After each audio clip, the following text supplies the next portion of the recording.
Is not available tonight, and so we had to do a last-minute switcheroo. And thank you, staff, for making the necessary arrangements. This should be being televised on Community 7 television. We are down a couple council members who are out of town today, but this is a work session, so for anybody who's not familiar with it, our procedure is a little more informal.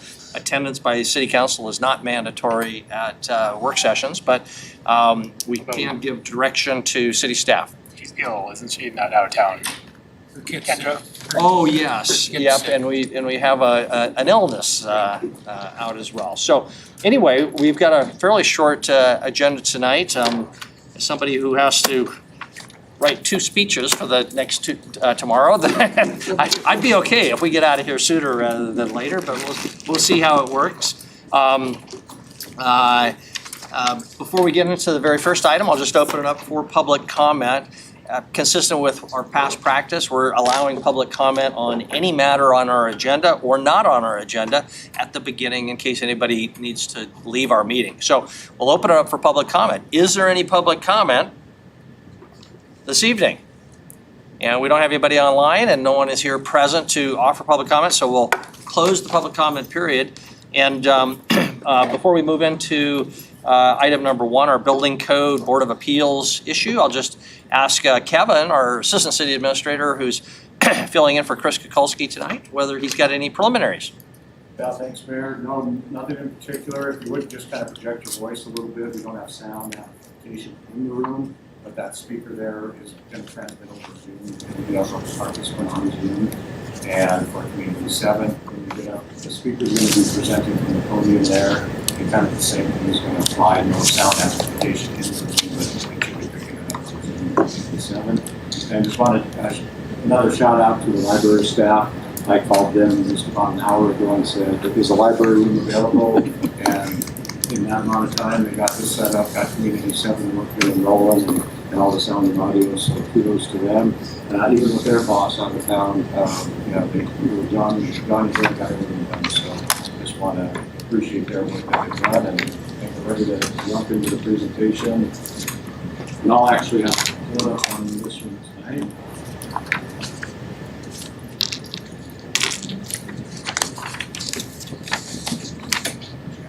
Okay, thank you, Kevin. If there is anybody online at any point and they need our attention, please let me know, and we'll make sure we accommodate them. At this point, we have no council members online. Is that correct?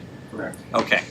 All right. Well, then we'll start with our Board of Appeals, and Jessica, it's all yours, and take it away. Okay. Thank you, Mayor. Good evening, Mayor and Council. I'm Jessica Boost. I'm the building official and facilities manager here in the city of Billings. And here to talk about the Board of Appeals. So the city has a Board of Appeals ordinance, and that's what we're looking at revising. We're looking for direction on revising it. So the Board of Appeals is required by Montana Code annotated. We're required to establish an appeals process by ordinance or resolution. Then the state building code goes further and has more specifics on the board and what the role of the board is and how the board should be established. And then the board's purpose really is to rule on building code interpretation appeals. So what that means is if there is a difference of so say as the building official, I make an interpretation of the code that the applicant doesn't agree with, they have the right to appeal that decision. I will say that we don't often convene the Board of Appeals. In the 7 years I've been with the building division, we have only convened it once. I think it's only been convened about twice in the last 20 years. So I think that speaks to the building division working with our customers and with architects and contractors and owners to come to agreements on code compliance. So the board will rule on that interpretation. They cannot waive building code requirements. So it would have to be a difference of opinion, not just we don't want to follow this code requirement. So this is the section out of the state building code that spells out the means of appeals for any permit applicant that doesn't agree with the code interpretation. And I won't read it all right now, but I hope you have the chance to read it. It talks about that limitations on authority, where you can decide that the building official incorrectly interpreted the provisions of the code, but you cannot waive the code. One of the changes we're making tonight is regarding the qualifications. So under this section, it states the Board of Appeals shall consist of members who are qualified by experience and training to pass on matters pertaining to building construction and are not employees of the jurisdiction. And then the building official shall take immediate action in accordance with the decision of the board. So I think I just highlighted the main changes that we're proposing. First of all, reducing the number of voting members from 6 to 5. Removing the specific qualification requirements. Currently, our ordinance spells out that it would have to be a plumber, electrician, contractor, and it's very specific requirements, where we're going to follow the state building code, which has the more general qualifications, not the specific qualifications. And then we are also doing some housekeeping and removing the section referring to the county jurisdictional area, which the city no longer has jurisdiction over. I think that's all we have. Okay, thank you. Short and sweet. We'll open up for questions. I'll start with a question for you, Jessica, and I apologize for the late date that this question went to you this afternoon, but in looking, if you could put the International Building Code provision back up there, 113 paragraph 2 says limitations on authority. The question I proposed is whether we should just essentially quote that in the section where we say authority, because even though what we say is close to it, I think, it was a little different. The two concerns I guess I had is it says that the board is to make orders and decisions relative to the application. Okay, I guess that means does it apply or not? And that's sort of just made more explicit in this. But my bigger concern was that 13.2 also gives the board a third option, not just interpretation, not just determining whether the code applies, but also says, and this is a pretty big one, I think, yeah, it applies, we understand what it says, but if you've got a better way to do it, that's okay. Specifically, it allows for, quote, an equivalent or better form of construction. And that seems like an important concept, and so that's why I was proposing that we essentially just have you take the language from 113.2 and use that in subparagraph C. I don't know if you had a chance to chew on that, but I just wanted to throw that out, see if you had a reaction now or later if you want to think about it. Yes, I did see the email. Thank you, Mayor, for the comment. The only comment I would say is that the state building code changes about every 3 years. So this is the version that we're actually adopting September 1st. And all those black lines along the side there are words that have changed since the last version. So I wonder if it wouldn't even be better to make our ordinance more general and just reference the state code in terms of following their direction for the means of appeals or for their Board of Appeals. And that way any language that's within the 113, obviously we're following. And if that changes at some point in the future because the state amends it, then we wouldn't have to go back and change our ordinance, which we don't want to do. Right, if we even remembered to do that. So I think that's a very good suggestion. That's just the jurisdictional area that we haven't had for I don't know how many years, but is still in our ordinance. Okay, all right, thank you for that. So more questions. Councilmember Owen, Councilmember Gillett? Thank you, Mayor. I just have a couple quick small questions. Is it essential or is it necessary here to indicate that there's a preference for these members to be residents of the city? Is that generally covered in our ordinances, that when we appoint, they're expected to be residents? Or does that need to be specifically addressed here? I'll defer to Gina on that one. I believe that we do have a residence requirement, so I'm just trying to find it, but Generically? yes, we do generically, so I'll look for that just to be sure. And that's my recollection. The default is they have to be citizens. Although I think that may be the one also where there's an exception that says unless a statute or a memorandum of understanding with another jurisdiction provides otherwise. So assuming this one doesn't meet that exception, then the Presumption is. presumption would be, resident, which seems reasonable, that we would want these folks to be residents of the community. yeah. I noticed that although we've eliminated all of the industry-specific categories, the building official still sits as ex officio on this board. And the state doesn't provide that, so why? Thank you, Councilmember Owen. I think the reason why the ordinance is written that way is just because there needs to be a city staff person who's sort of managing the board, and then they also act as the secretary. They're going to take notes. If the desire would be to have somebody else play that role, I don't know if that. I don't think there's any state reason why, or any state requirement to have the building official.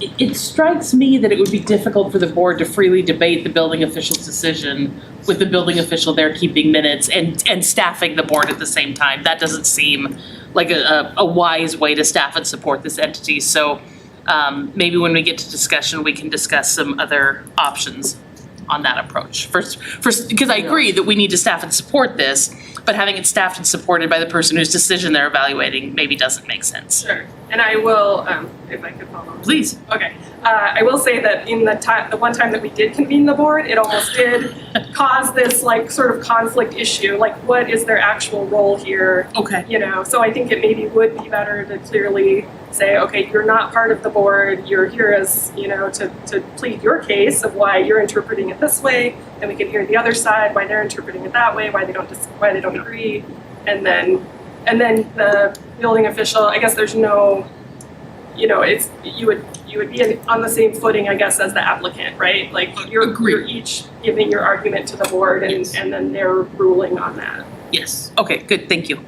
Okay, thank you. Councilmember Kulik? Yeah, first to comment, a great point. I agree that seems like a very good thing. Now the questions, two of them. First one doesn't pertain at all. Just, does anyone in the room know how to turn the lights off that are illuminating the screen there? It just gets harder. Second question. So we had listed as one of the positions specified was an architect in the past, which has been one of the ones that's been hard to find. Kudos to Mayor Cole for I don't know what you had to do to get somebody on there, but you have gotten somebody on there. But here's the question: is Bribery, Councilmember Kulik. It's called reverse bribery. Go ahead. Is there anybody else in the building profession that you think would have the expertise on the board, other than an architect, to rule on a lot of the issues that might be coming before the board? Sure, Councilmember Gulick. I would agree that, you know, an architect is a vital position to have on the board, just because they do the code analysis on the front end of a project, and that's where a lot of the, you know, like these conflicts might arise, would be during that plan review stage or earlier in the project. So, you know, the IBC doesn't specifically say it has to be architect, it just says you have to have experience. And, you know, I think architect and engineer that are on the design side, those would both be good positions to have on the board. Okay, Councilmember Puritan and Councilmember Neese? Thank you. I also questioned the resident part of it because I know it is a one-year Billings resident. And I think whenever those requests go out, that it states in there, that's one of the criteria for them. So I would like to see that stated within the ordinance if we have that. The other question I had, Jessica, what if the appellant doesn't agree with what the board says? Is the board final word? I mean, is that it? That's the only appeal that you get? Yes, to my knowledge, under the building code, or under the state building code, it would be the Board of Appeals.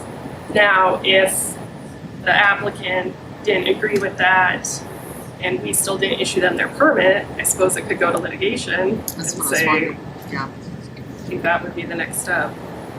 So could you just explain maybe the last scenario where someone went before the board disagreeing with that interpretation? Could you kind of give us an idea of what that looks like? Sure. So the only one I'm familiar with, and that the appealant actually withdrew the appeal before the board made a ruling on it, was it was an assisted living home situation, and they wanted to classify the occupancy type a certain way, and we disagreed with the way they were classifying the occupancy type, because within those sorts of facilities, there's everything from basically an apartment building through, advanced care type occupancies, and whether you can self-preserve, meaning that the occupants of that area can get themselves out, or whether, it's more like a hospital situation. So anyway, it got very technically about what the intended use of the space was and what the occupancy was, and then that changed the code requirements. And so they had submitted a certain way. We said, no, you're actually using these areas for this. It should be classified this way, which then requires these other code requirements. And so I mean, it's things like that that I feel would be what the board would be ruling on. So just finally, you mentioned the State Board of Appeals. Would the appellant go to the state board for interpretation before they would do litigation? So Councilmember Currington, there is no State Board of Appeals so there is a State Board of Appeals if it is in the state jurisdiction for the building department. So basically, like I said, I mean, we always try to come to a resolution. One of the things that we do if we have a disagreement is we will ask the State Code Bureau for their interpretation. So basically the state building official, hey, how would you interpret this under the state building code? See what they say. Then if, they're agreeing with us or if it gets to that point, then that's really when it would go to Board of Appeals. Councilmember Neese? Thank you, Mayor.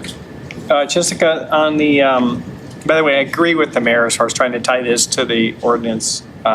So we don't have to be, or the state ordinance, so we don't have to be changing that all the time. I think it would be helpful. But on the qualifications, and let me pull this back up. Sorry, I switched screens. So the qualifications actually talks about just not the expertise, but training to pass on matters pertaining to the building construction. So I would assume that if it's a structural variance of some sort that's being appealed, it would have to have someone who's familiar with that type of work, or electrical have to be electrical. And I'm assuming that's why we had some of these different classifications. So what happens if we have all plumbers on the board and some electrical issue comes up that they have to rule on a variance? How would that handle if we don't have, these specific type of categories in here? Yeah, so Councilmember Neese, that is a good point, and I can't really speak to that. I think you want it to be a balanced type board so that you do have people with that expertise available to interpret it. The other thing, though, I think you do want more generally just people who understand how the code works and what minimum code is and what it means to comply with it or not, or ask for a waiver versus an interpretation. So. Okay. So, Mayor, I think to that, I like the idea of having different categories, although I agree with Councilman Gulick, there could be other categories that we haven't named that could be helpful to this. But I think maybe if we, without stacking this board with certain members, maybe we should have a limit on, maybe no more than 2 of the same profession. That way we have a variety of people sitting on the board. Would you think that something like that would work? Councilmember Neese, I don't see why it couldn't. All right, thank you. On that question, or on that issue, Jessica, let me ask, if this were a court setting, which it kind of is, informally anyway, each side would kind of bring their experts to the issue. And these are highly technical issues, obviously. So the applicant would bring their plumber in and on that issue, and maybe another plumber, and say, see, this is how it has to work. Does the board itself have the capacity to bring expertise, even if they're not experts, they know generally how the process works, but to hear directly from others who may not be the applicant's expert? Is there anything that would prohibit that? So whether they be city staff people or call in their own so-called experts. Obviously, we don't have much real-life experience because this never comes up. But that seems like a good possibility that we want to preserve. And looking at this, I guess I don't see any reason why they couldn't do that. Do you have any opinion about how that process might work out? Mayor Cole, it's up to the board to set their own rules and procedures for conducting business. I think that's how it reads. It says the board shall adopt reasonable rules and regulations for conducting the business. And I think that that's something that they would decide maybe when the item comes to them. Hey, what's our level of expertise on this? Do we need more information? That would be up to them unless we wanted to spell it out. But I don't think I generally don't know how the rules and procedures happen when boards convene. We have sort of set rules and procedures that are in place, or they would come up with their own. Yeah, we have some very bare minimums about structure, but that's kind of where it ends, Sure. typically. So, okay, further questions for Jessica or anybody else? Councilor Renese? Yeah, thank you, Mayor, and that's an interesting point to bring experts in, but do they have a budget will the board have a budget that they can do that with? No, Councilmember Neese, the board Okay. does not have a budget. Okay, thank you. Councilmember Purinton? So that was one of one of my other things that I had to underline was reasonable rules and regulations. So do they have guidelines? To me, some of this is so broad and general that if you were just sitting down going, okay, well, here we are, what are we going to come up with?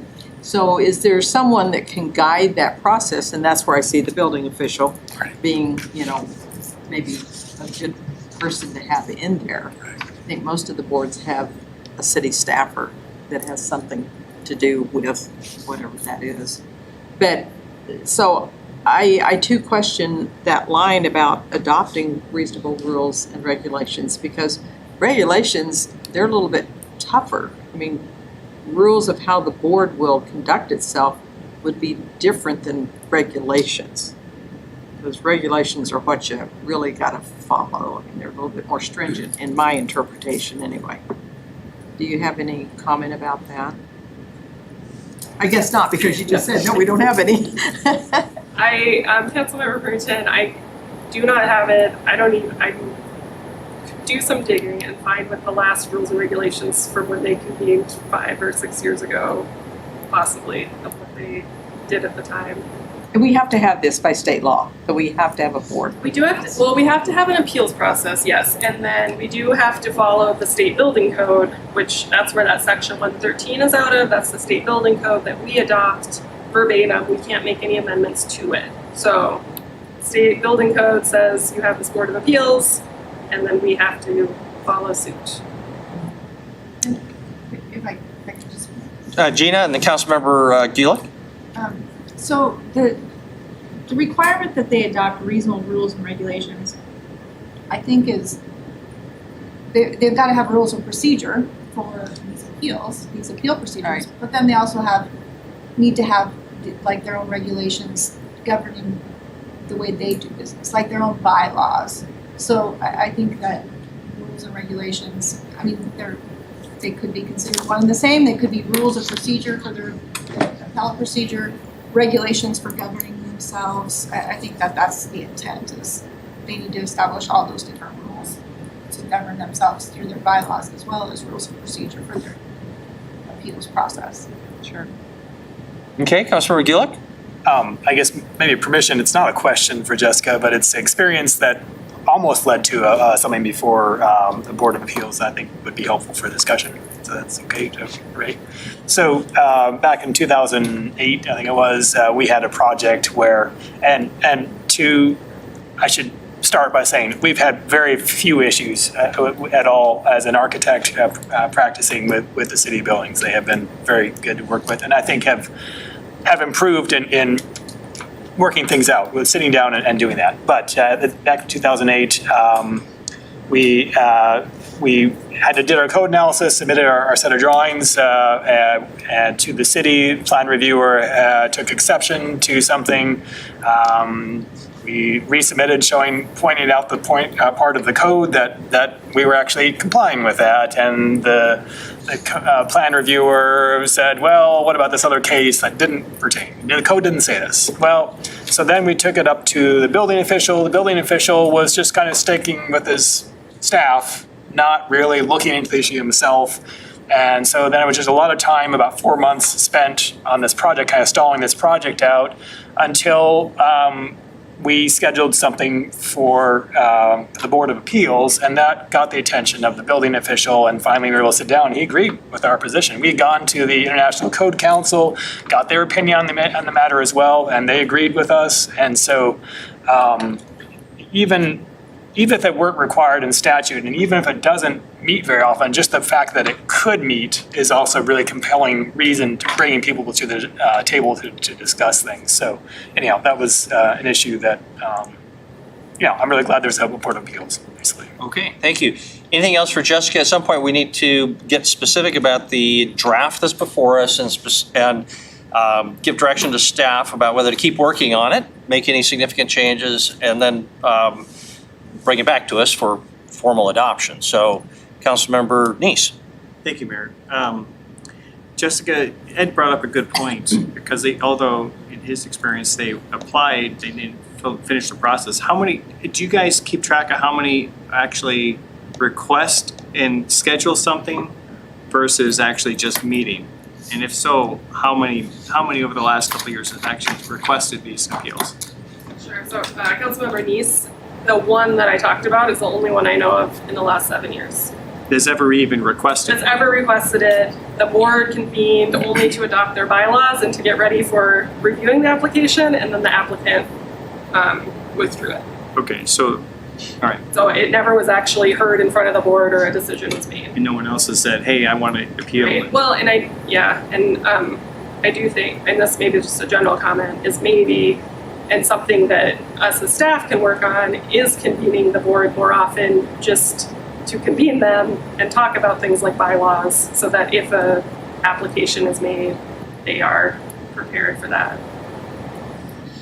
Yeah, Jessica, Kevin mentioned to me that he had talked to you, and it was your suggestion that at least once a year, you get these people together so they know who they are, they're reminded that they're actually on the board. They can iron out issues like their own bylaws, maybe learn more about the process, learn about other similar boards, do whatever learning process. That seems like a great idea. I would heartily endorse that you convene them at least once a year. Okay, well, Council, I'm not hearing objections to the overall concept. I didn't hear any objection to Jessica's suggestion that the authority section be reworked to, instead of being specific, leave it up to her, but most importantly, it would reference whatever the current version of the International Building Code is that defines its authority, and that would become our direction to the board. There was also mention of requiring residency, and I'm not sure if there was anything else that was, and the staffing issue. So can we try to sort through those and give staff further direction? How about Councilor Boyette? I like the idea of maybe we say it would be wise to have them meet once a year regardless, because if we've had one appeal in 7 years, it seems like this is a non-event that nobody really cares about this thing. But at least if they met every year, they would remember who they were. Yeah. And under term, you have a 4-year term. For all of the boards and commissions are 4-year terms. I think that's the default, right? Yeah. What about the mandatory 1-year requirement? Is there any objection to that, and putting that in the ordinance? That's a question. Councilmember Owen? When Councilmember Rufus was head of the Parks Board, he would often come before council and point out that boards are expected to report to council twice a year, right? Once a year? So, yeah, I guess it would seem, It becomes part of that. yeah. Yep, absolutely. Yep. Okay, so. So yeah, I object to putting the residency in there because it's standard. Okay. And if that ever changes, then we have to go through all the ordinances and change it. Okay. Didn't hear any objection to the mandatory 1-year meeting requirement, though, being that part of the ordinance. I see heads nodding, that's okay? That would be part of the application whenever you put that call out for those members. Because I don't know that everyone knows that. That they have to meet? No, that they have the 1 year. Oh, it is part of the application. Okay, Well, that's what. you know, that's where actually, I'm- that's a good point. It says, are you a resident? Yes or no. It doesn't specifically say you must be a resident. For 1 year. Are you a resident? And I think that we could revise the form to say that. Maybe that would be That's a good. You know, better place to. We would put say it. you, yeah, unless, except with certain exceptions, because it's not 100%. You typically must be a resident. Are you a resident? We could revise the form. I don't have a problem with the building official being ex officio because I kind of liked what Jessica was saying about it's kind of like a pro and con, because then you've got the board members there that will listen to all sides. She was saying the opposite. She was saying the fact that the building official is on the committee creates a problem, that she'd rather see it so that the building official can present their side, the appellant can present their side, and if they're not also staffing, right? Jessica, I don't want to misstate you, but Yes, I did make that comment that there seemed to be confusion on the role of the building official when they were, quote, serving, when they were serving on the board. I want to pull up, so the IBC actually has an appendix that further discusses the Board of Appeals. The state does not adopt it, but I think it has some good suggestions on language. So bear with me while I pull up the thousands of pages. Because then who would recommend it? And I think in there it references the building official being an ex officio member, and so I think that's where it came from originally, but that doesn't mean that it's the right decision. Mayor. Councilmember Boyette? My only concern is we got 5 people on here who aren't architects, plumbers, and electricians and all this. So you need someone from the city to at least be in charge to say, I to agree. run the thing We so that, definitely need it to be staffed. The Right. question is, if the decision is being challenged by the person who staffs it, yeah, that shouldn't. there we have a problem, That's, right? but we need a staff running it. 100% agree. Right. Would the planning director be the logical person, or? Someone other than the person Who's being appealed. who's being appealed, right? Okay. Or that person's subordinate? So- Jessica? Mayor, if I could. So looking at the appendix in the building code, which gives further direction on this, again, the state has not adopted, but this is sort of a template for cities or jurisdictions to use. It does say that the board shall consist of 5 voting members appointed by the chief appointing authority of the jurisdiction. Each member shall serve for however many years they choose. And then it says the board members' term shall be staggered in intervals, and it does say the building official shall be an ex officio member of said board, shall not vote on any matter before the board. I think, again, the intent is that that's the city staff person that's sort of managing the board. Because I don't know who else would take on that role. And Jessica, what you were reading, it was from the International Building Code. Correct. So that's something we're stuck with, so. But not adopted by the state. Right. Now, this is the appendix that sort of gives more, it's not adopted by the state. But did they not adopt the entire appendix? I mean, or did they just specifically not adopt this provision?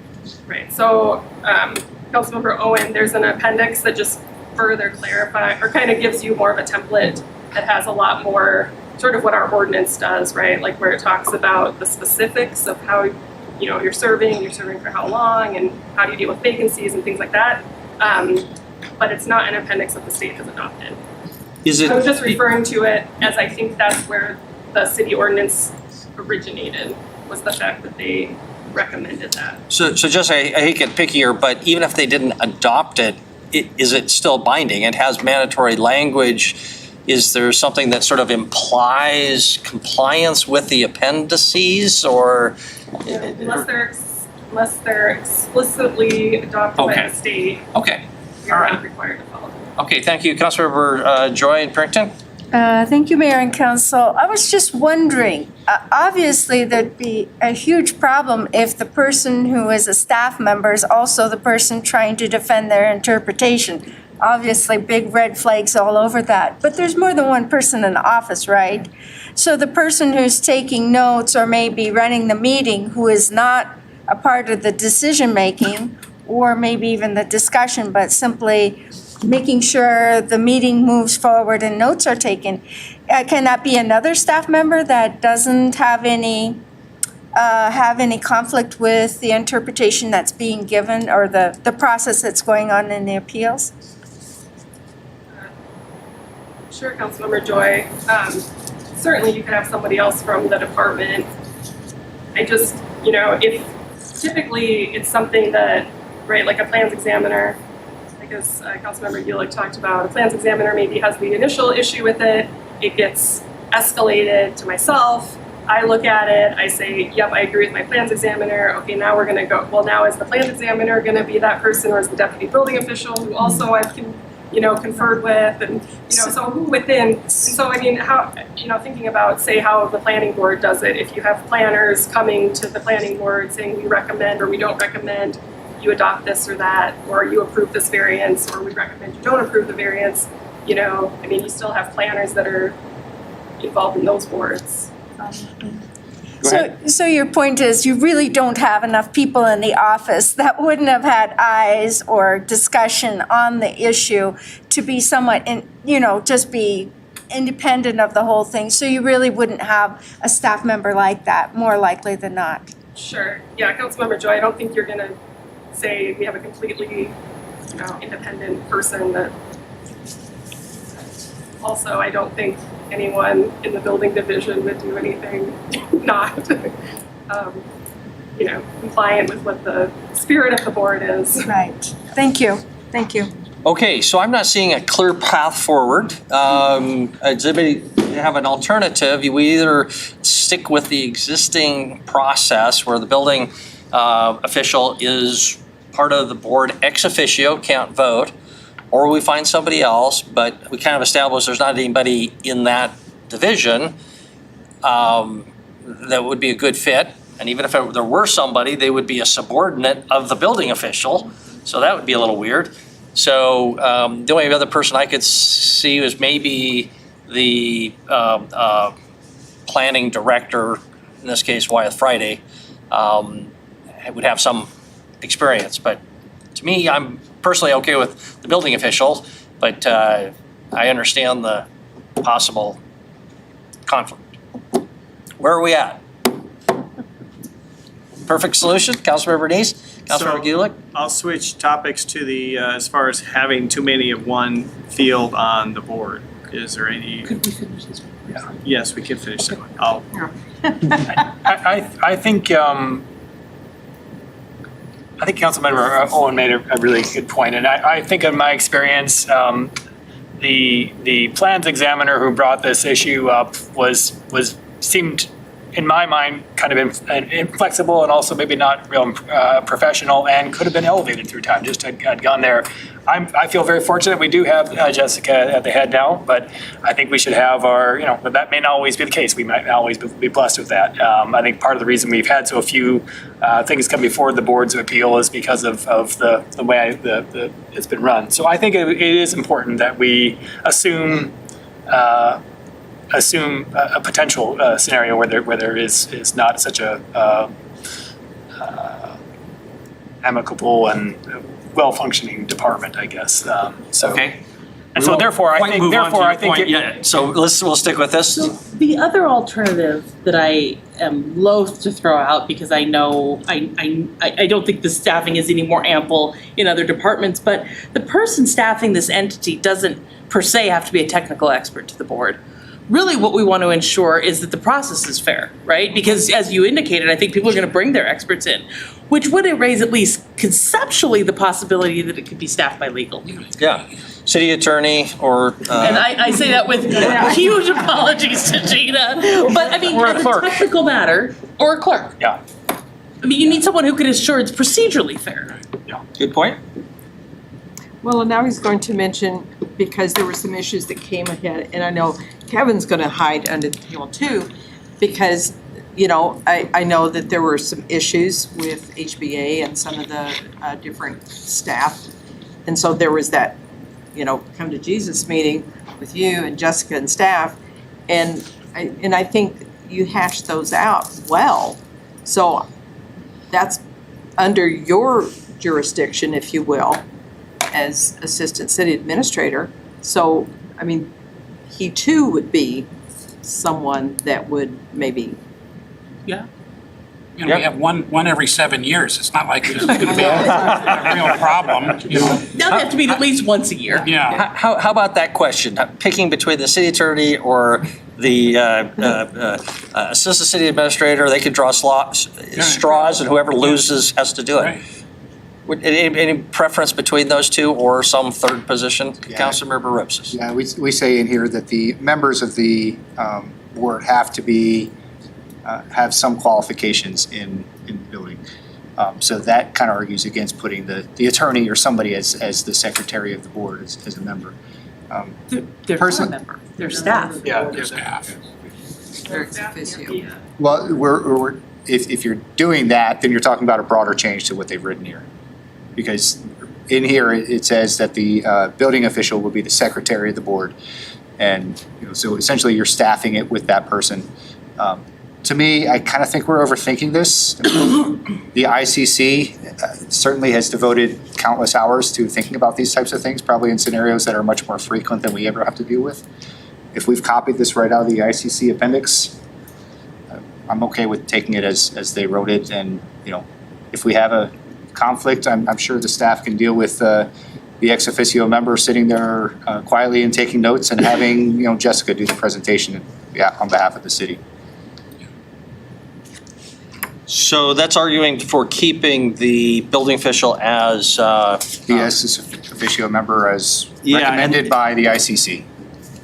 Yeah, and that ex officio position, besides the appendices, doesn't come out of section 113 at all, right? So it's just something we've added? Correct. So we could omit it. we could just eliminate it and still have any staff person who we wanted to at the time. Is the other option. That'd be fine. Take I all guess of it out. What's ICC? International Building Code, that's the state building. IBC. Was it IBC? ICC is the International Code Council, which has a whole bunch of codes, the International Building Code, the International Existing Building Code, the International Energy Conservation Code, et cetera, et cetera. Conservation Yeah, code, yeah. Billings law code. Yeah. Okay,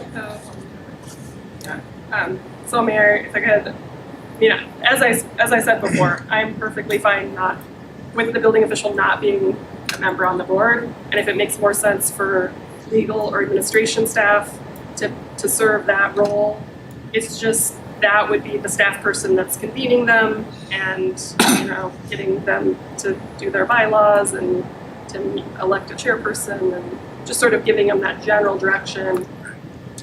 And then obviously, if we ever have an appeal, convening them for that reason. what if we said that the city administrator will appoint a city staff person to assist the board as an ex officio member or something like that? Kevin. Thanks, Mayor. And I agree. We just set up the Citizen Police Advisory Board because it's a similar matter. It's maybe 2 staff or ex-officio members. And so probably is the chief thing on myself. So I think the city was married at that point.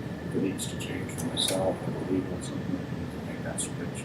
Or we go back to official experience. Okay, so what do you think? Have Jessica revise it to provide that the city administrator will appoint a staff person to assist the board Right. Yep. Yes. When needed. when needed? Yes.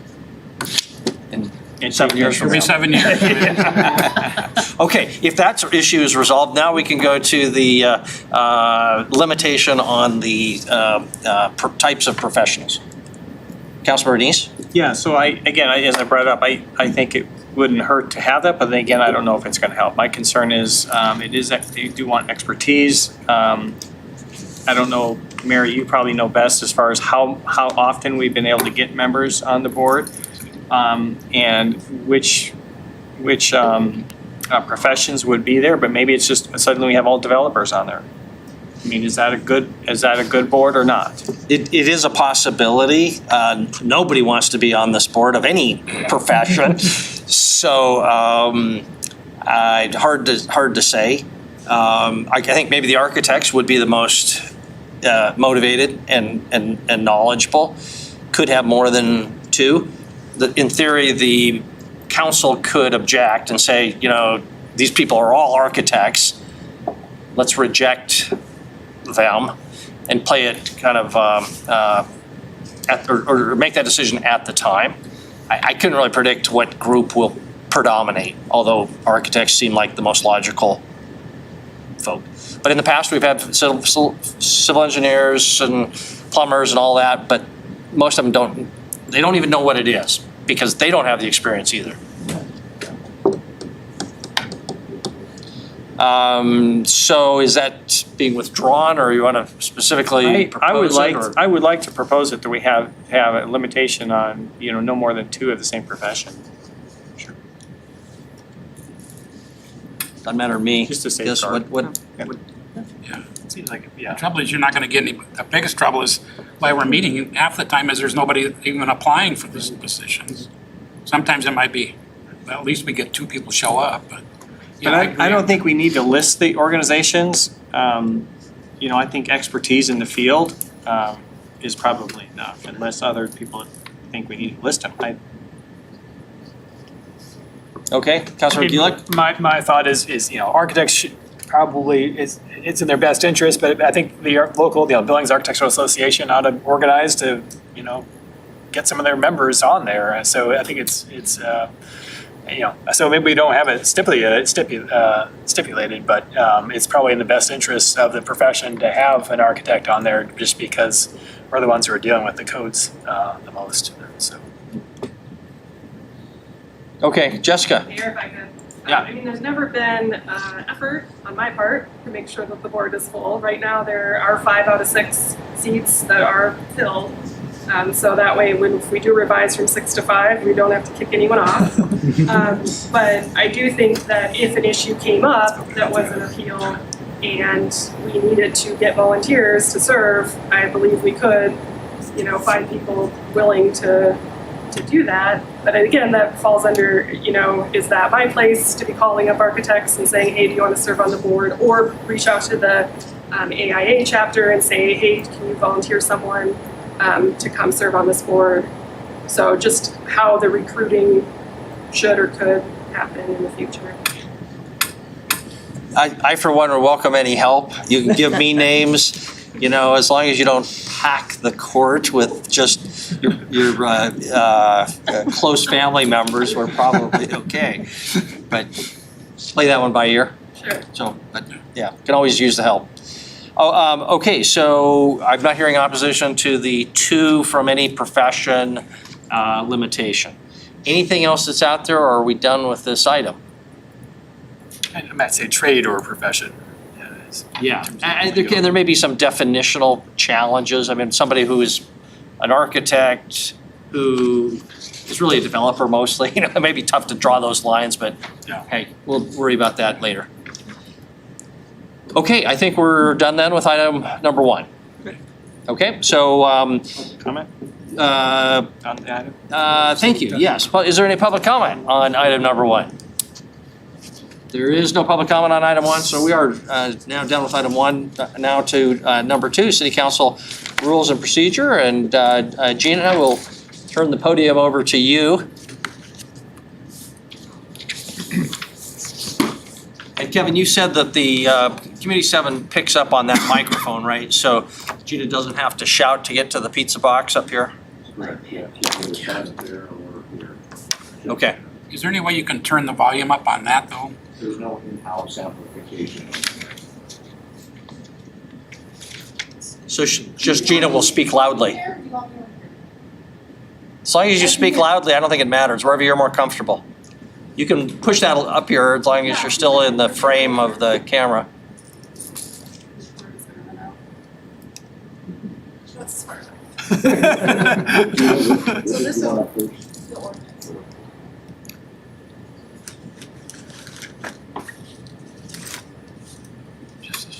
So this doesn't work at all then, is that what you're saying? It does for Zoom. We're tapping in their ears.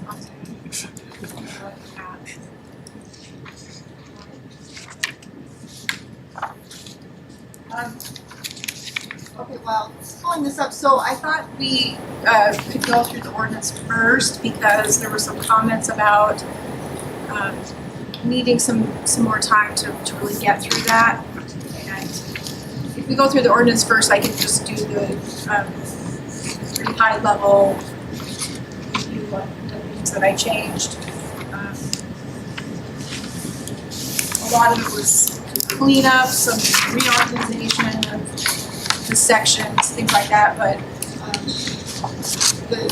the first couple of sections, well, I guess before I get into that, I just wanted to mention that as you probably saw from the staff memo, it appears that for some pretty lengthy period of time, the previous councils did have some resolutions where they established the rules of procedure. So back in whatever that date was that I provided the resolution, I think it was October of 2002. Council then rescinded the previous resolutions that established the rules of procedure. I don't know why that is, but that practice was discontinued and has never been continued since that point. The charter does say that let's see, where's the exact language? I think I quoted it. The Charter Section 3.10 provides that council shall establish by ordinance its rules of procedure and time and place of meetings. So a lot of what we have in our ordinance is technically, arguably not rules of procedure. So we could really parse out what you don't want in ordinance if you want to do that. I didn't choose to do that because I thought that might create a lot more discussion, maybe for lack of a better term. But that's certainly something we can explore. And specifically the order of business, which is kind of what brought us here. The council wanted the order of business of meetings to be adjusted so that you all don't have to make this motion every time when you want public comment at the beginning. So arguably we could take order of business out. There is no real definition of what it means to be a rule of procedure.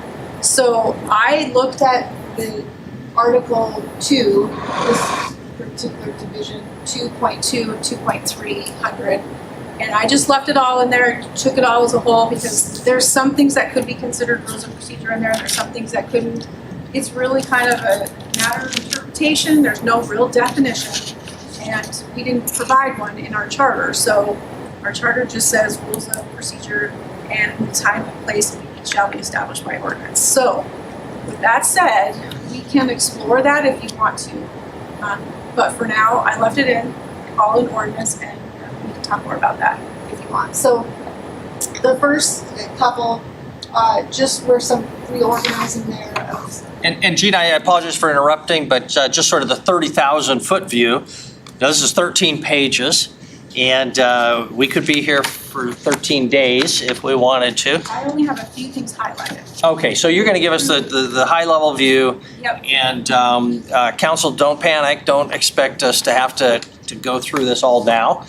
We will be coming back to it, and I assume that Gina will welcome our individual comments, This is still a staff document. You can influence staff however you want, but the whole council will have an opportunity to look at it from scratch again once staff has further refined it. But our agenda was fairly light tonight, and so this was just an opportunity to educate council what's going on, and that's why you're seeing it tonight. So, sorry, Gina, back to you. Oh, thank you, absolutely. So the first one, I didn't really make any changes, and I did some reorganization. So there isn't really anything changed except for some order of these things. So we can kind of just move on to the next page. You can probably, Kevin, just find the first highlight. Okay, so in section 2-214, I did make a change to, you can see those highlighted sections that indicate the agenda items may be removed or added by a majority instead of the supermajority that was previously included in there. I'm not really sure why that was ever a supermajority, but it's not necessary. So that's the first change I wanted to highlight. On the next page is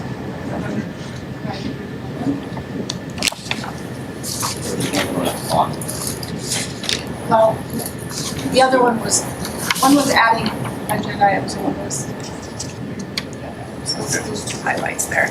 So on the next page is I did add a section, you can see there at the top.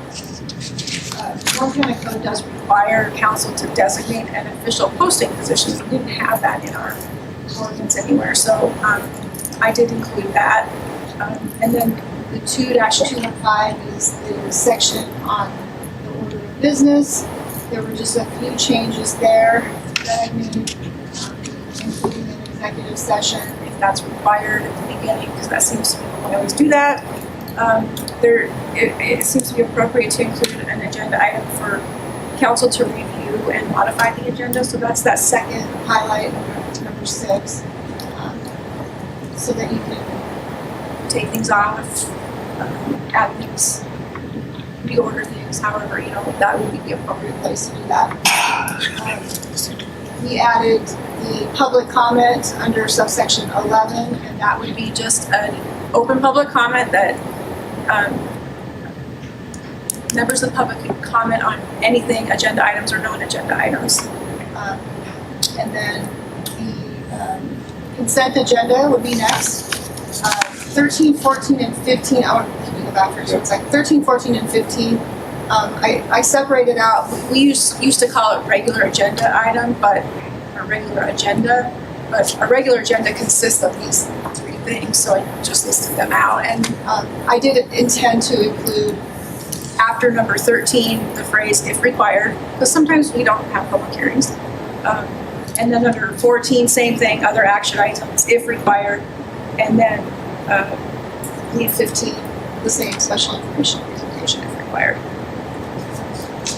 So that's the order of the modifications of the order of the agenda.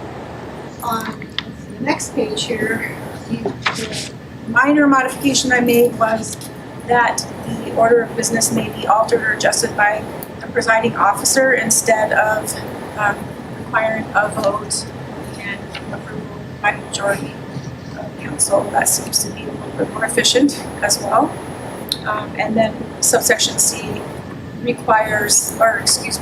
provides for an additional opportunity for public comment after each agenda item, because that has seemed to be the intent that council wanted to see as well. So there would be an opportunity for public comment after each special presentation, each public hearing, which are already required, but other action items that we don't necessarily always allow for public comment, you could do that after each action item.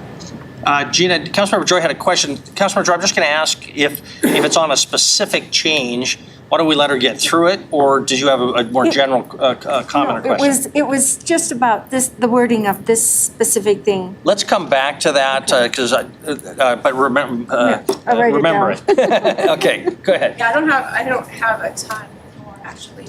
The next page, section 2-221, I didn't really make any changes. I just sort of reorganized it a bit. I thought it made it a little bit more readable to have it separated out into sections and subsections. So that hasn't changed. The next page, if you move ahead forward to page 7. Oh, I did have some. Okay, so at the bottom of page 6 and into page 7, there is highlighted the change that I made to the conflict of interest section, where if a council member has a conflict of interest, then they must disclose and disqualify themselves. Our previous code included the term financial or personal interest, and personal interest was a very, very broad definition that really arguably could have included almost anything to say you have personal interest because your sister's brother, you're a good customer of him or something like that. So I modified that to take out personal interest. That's not defined anywhere in the state code, and I modified it to have it be a financial or private interest, which aligns with state law, to get rid of that personal interest definition that is really broad. So if there's a financial or a private interest, council members would have a conflict and then would have to disclose and disqualify themselves. So the procedure didn't really change in that section at all, just the definitions and what would, the threshold issue, what would require or what would constitute a conflict of interest.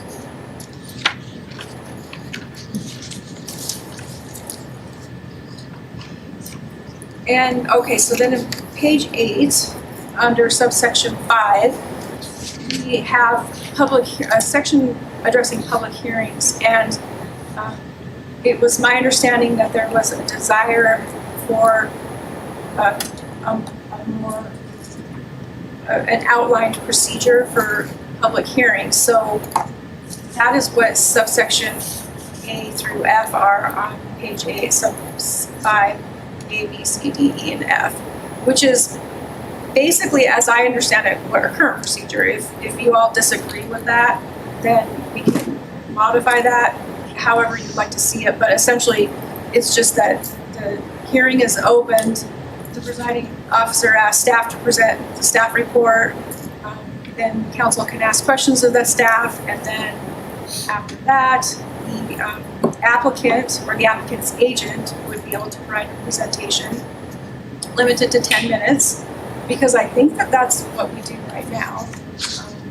Maybe it's not really enforced or looked at too strictly, but there should be a guideline in there. So applicant or applicant's agents provide presentation followed by questions. If there are any, then you would ask for public comment from any members of the public, and those are limited to 3 minutes per speaker, followed by questions. Again, if council has any questions for the public speaker, then there would be an opportunity for staff or the applicant to provide additional comment or clarifying information based on public comment that was provided. Staff isn't limited, but the applicant or the applicant's agent would be limited to 3 minutes at that portion of the public hearing as well. And then that would be the end of the public hearing portion. The mayor would close the public hearing and bring the item to the table for council to discuss the motion if appropriate.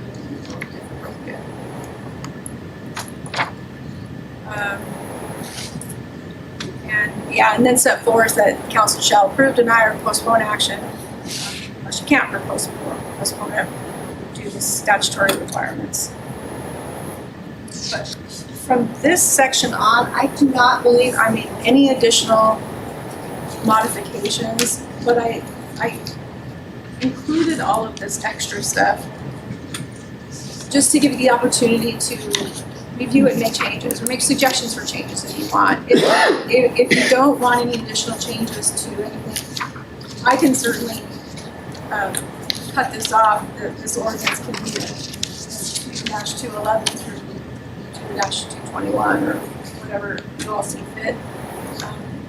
But I thought I'd include it all because I thought there might be some ideas or suggestions for changes are. So with that, I don't have anything else about the ordinance, so we can talk about that, or I can move on to the resolution, whichever.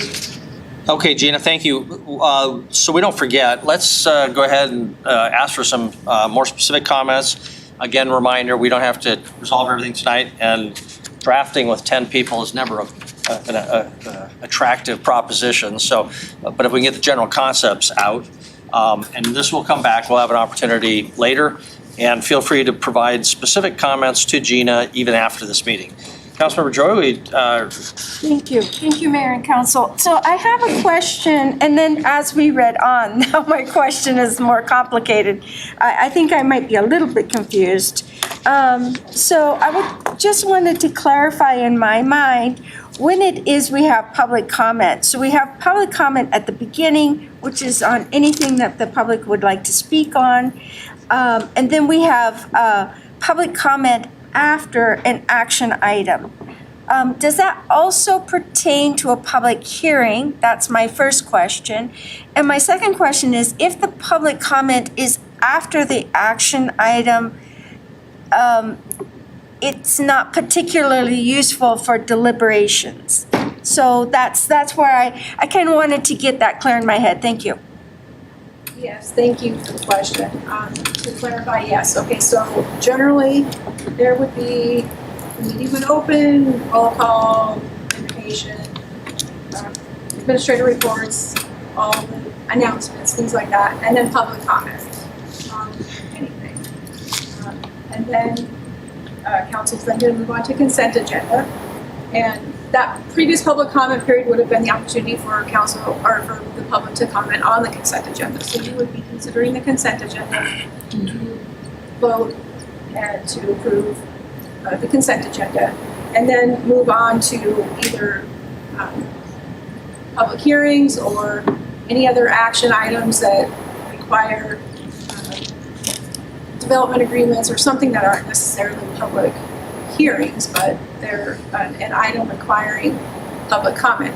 It was my understanding that council wanted the opportunity for the public to comment at each action item, not necessarily after a vote, but when the item is brought to, and that may be incorrect, so that's the feedback I need from you all, was that if you have, for example, a development agreement, then you would take public comment and then you would discuss, vote, approve, deny, whatever that situation would be. But it's my understanding that council did want public comment opportunities throughout the agenda, beginning, throughout action items, and at the end.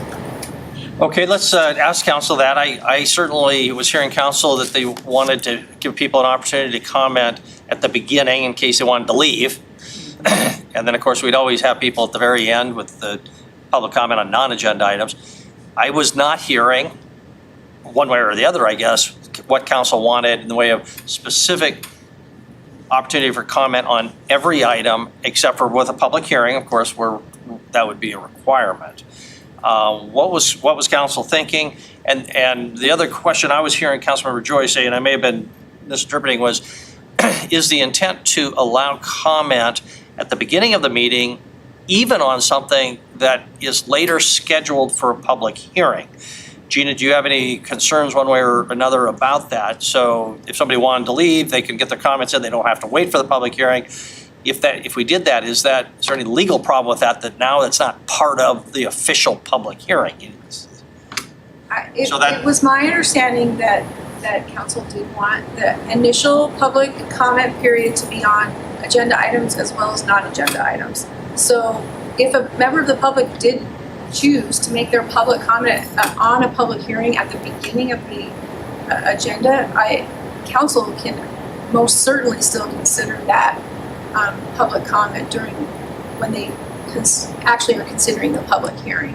I don't believe that there's any reason why council could not do that or should not do that. And if there are concerns about taking a public comment before the actual public hearing, I think that you could simply put it on the record that this is with regard to a public hearing. we're gonna consider, thank you for your comment, we're gonna consider that at the time of. Okay, all right, thank you. So back to those two questions. I saw Councilmember Nice's hands up and Gillick and Rupsis and, okay, those three. Councilmember Nice. So, yeah, public comment, I think the way we had been doing that, I think I want to see some kind of order to it. And I think there has been discussion sometimes when we get public comment or public testimony about something too far in advance, it doesn't really pertain. Yes, we can take notes, but it's not heard at the same time of the issue. And I think I'd like to hear those issues closer to that. But with some kind of order, my envision of this was more open up public comment on non-agenda items for a period stated at time allowed by the mayor based upon what he can see in the crowd or maybe what the issue may be, and say, hey, he could see the room full and say, we're gonna only open this up for 30 minutes because we have business to take care of, and then we're going to suspend the public comment on non-agenda items until the end of the meeting so we get our business out of the way. That's the way I understood that the first public comment would be, so that we could get those people who are coming in when it's, to hear from the public more frequently. And then then we would go back to the same public items it's on the consent agenda or without a public hearing. So that we're hearing those things, because then we're gonna hear all of those things. So we'd have the opening of the non-agenda, the opening of the agenda without public hearings, and then later on we'd hear the public comment on each public hearing items. I don't think it was when we looked at things where they didn't require a public hearing in the regular agenda, I don't think that was, usually it's addressed with something else. We always heard it anyway. And so I don't think we'd have to have a public hearing on those items if it doesn't require a public hearing. At least that's the way I'm looking at it. So I don't know if that jives with everyone else, but I can hear from the next. Okay, so what I'm hearing there, just as a review for myself, is not allowing non-public hearing items at the beginning, capped time-wise potentially, if a lot. Based on the presiding officer. Yep, and not having a specific comment on non-public hearing items. But if people do want to comment, it'll be their obligation to make those at the beginning of the meeting, as we do now. Right. Okay.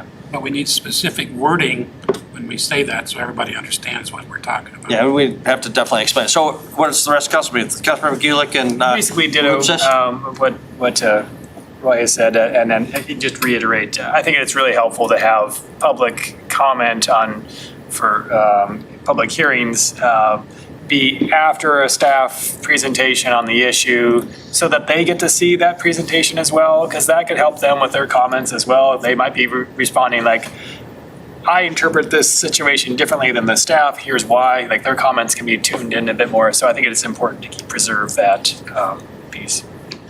So you're arguing to allow public, as I hear you're saying, do something we're not doing now, to allow public comment on every item. No, it's just public hearing, just public hearing items. Just if there's a public hearing. Yeah, Okay. so That's I want, if there's a public hearing, I want all testimony to occur at that time, Okay. and not, again, just so reiterating that what we're talking about doing in the beginning would only be for things that are either on the consent agenda or items that are not public hearing. Okay.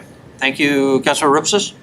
Yeah, so I agree with that. The comment period in number 11 should just be for non-agenda items or non-public hearing items. The one thing I don't want to see happen again, I think last week we had somebody who commented twice. It took 2 3-minute periods because they decided they had 2 different topics, and so you get. We'll want to make sure that doesn't happen. Yeah. We understand. Yeah. There was extenuating circumstances in that case. Okay, other? Well- Councilor Purington?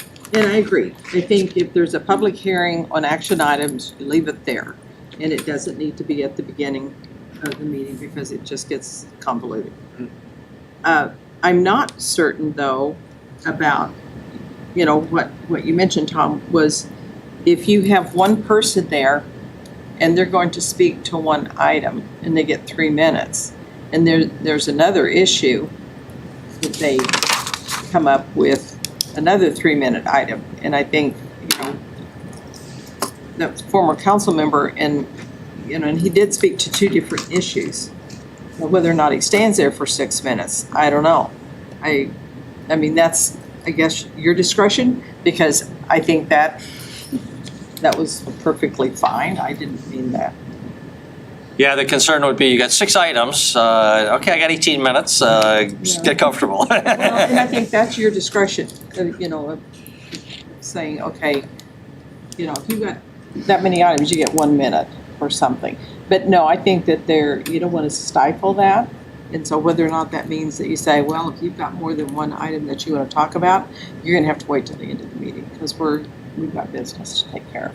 But then if he's the only one there, the only person there, and he's got 2 issues. Yeah, we often have some flexibility there. Councilmember Joy? Yeah. And Councilmember Neese? Thank you. I just want to kind of comment on that.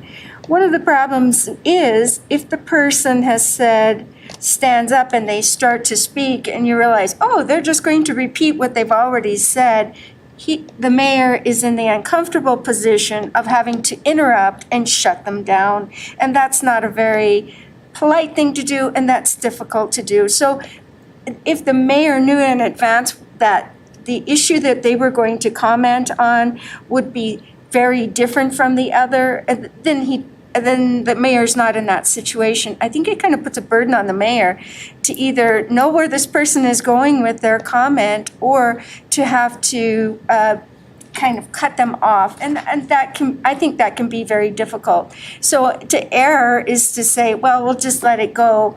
And then you have the issue of, and people do this, why does that person get to comment on so many items?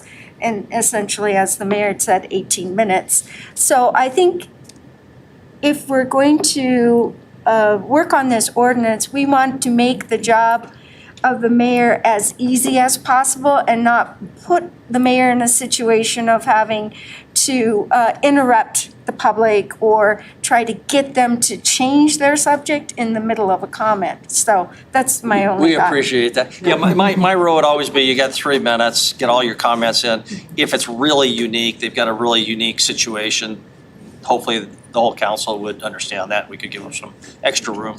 There were some other hands now. Councilmember Neese and Gulick. Yeah, I did have a comment, same along the same lines topic. So Gina, on that, because I think I remember reading of the 13 pages, something about signing in and putting the items you're going to talk about. And so, I mean, what's the expectation? Is it 3 minutes per item that they are allowed to speak to? Now, if we're addressing one item, you know, you get a public hearing, it's one item, no question about it, they got one item talk, 3 minutes. But if they're coming to the council and they've got several issues they want to address the council that are not on the agenda, do we, you know, and they are distinctly different, are we limiting their public comment coming to us by saying, no, you only got 3 minutes, even though they got, say, five things to talk about? And we don't usually get that, it's usually 2, maybe 3. You would not be in violation of anything. Okay. That's a question. It's strictly within the discretion of the presiding officer to decide limits on public comment. If they want to talk about 20 things, they get 3 minutes like everybody else. Okay, so that's good to hear, and I would suggest that maybe in the ordinance, we make sure clear somehow it states not maybe per item or somewhere, it's, you know, you have so much time to present some items. So instead of having to sign in and per item, they would get that, so. We have something else. Councilmember Gulick and Councilmember Boyette?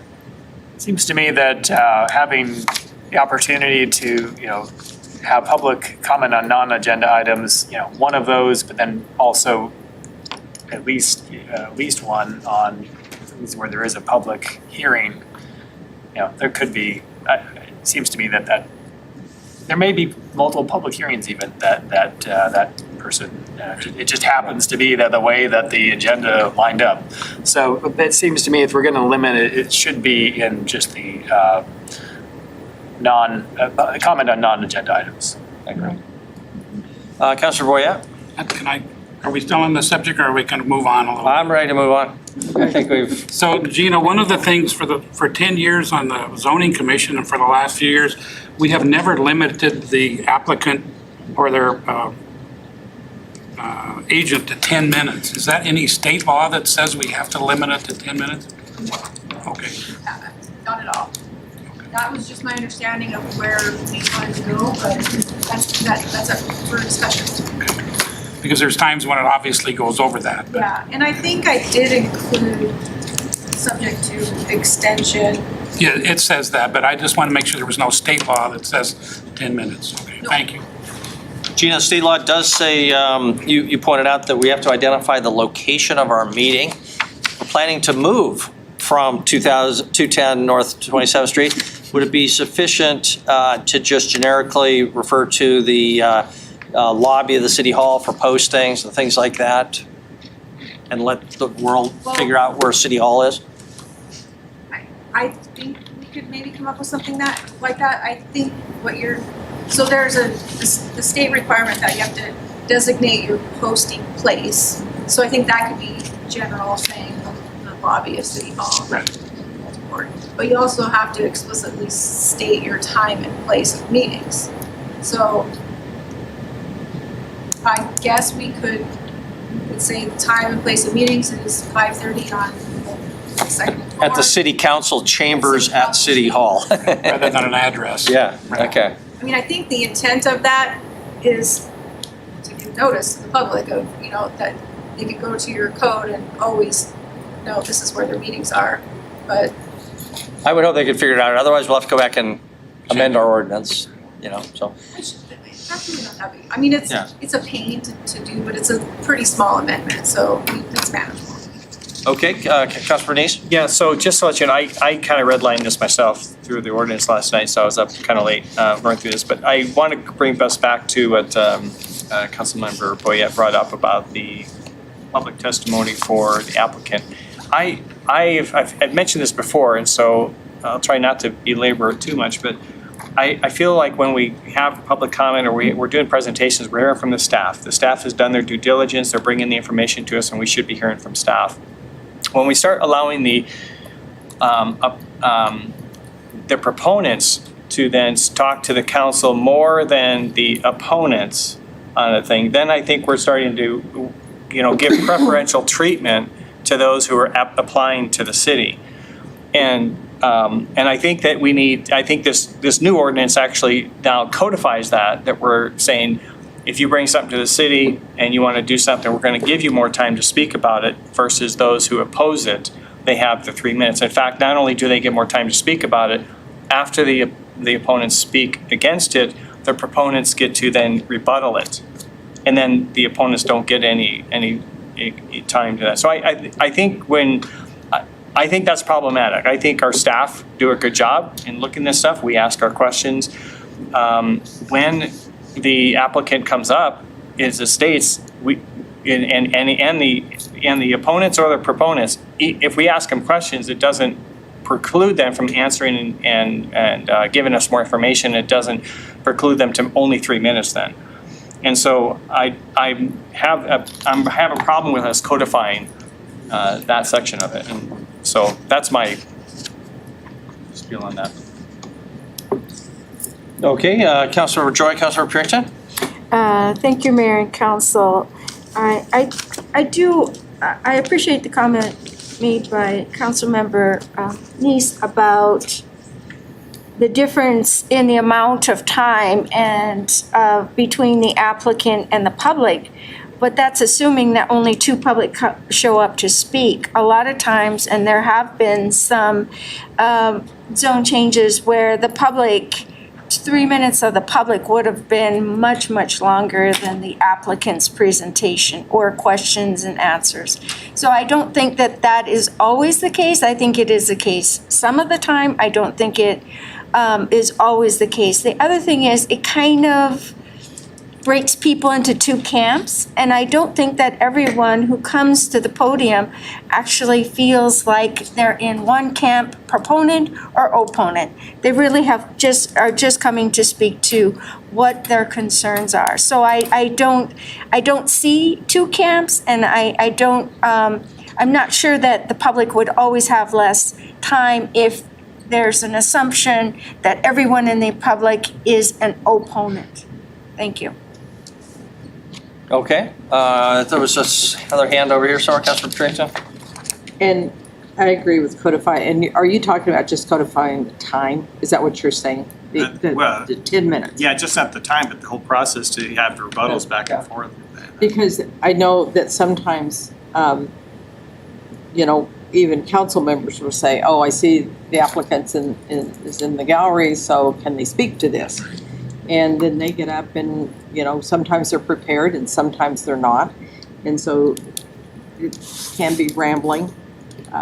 And then there are times that if a question is, they have their 10 minutes, they do make a presentation, and then you've got public comment, and then if they get to rebuttal, well, then that's another 10 minutes of them, explaining their position.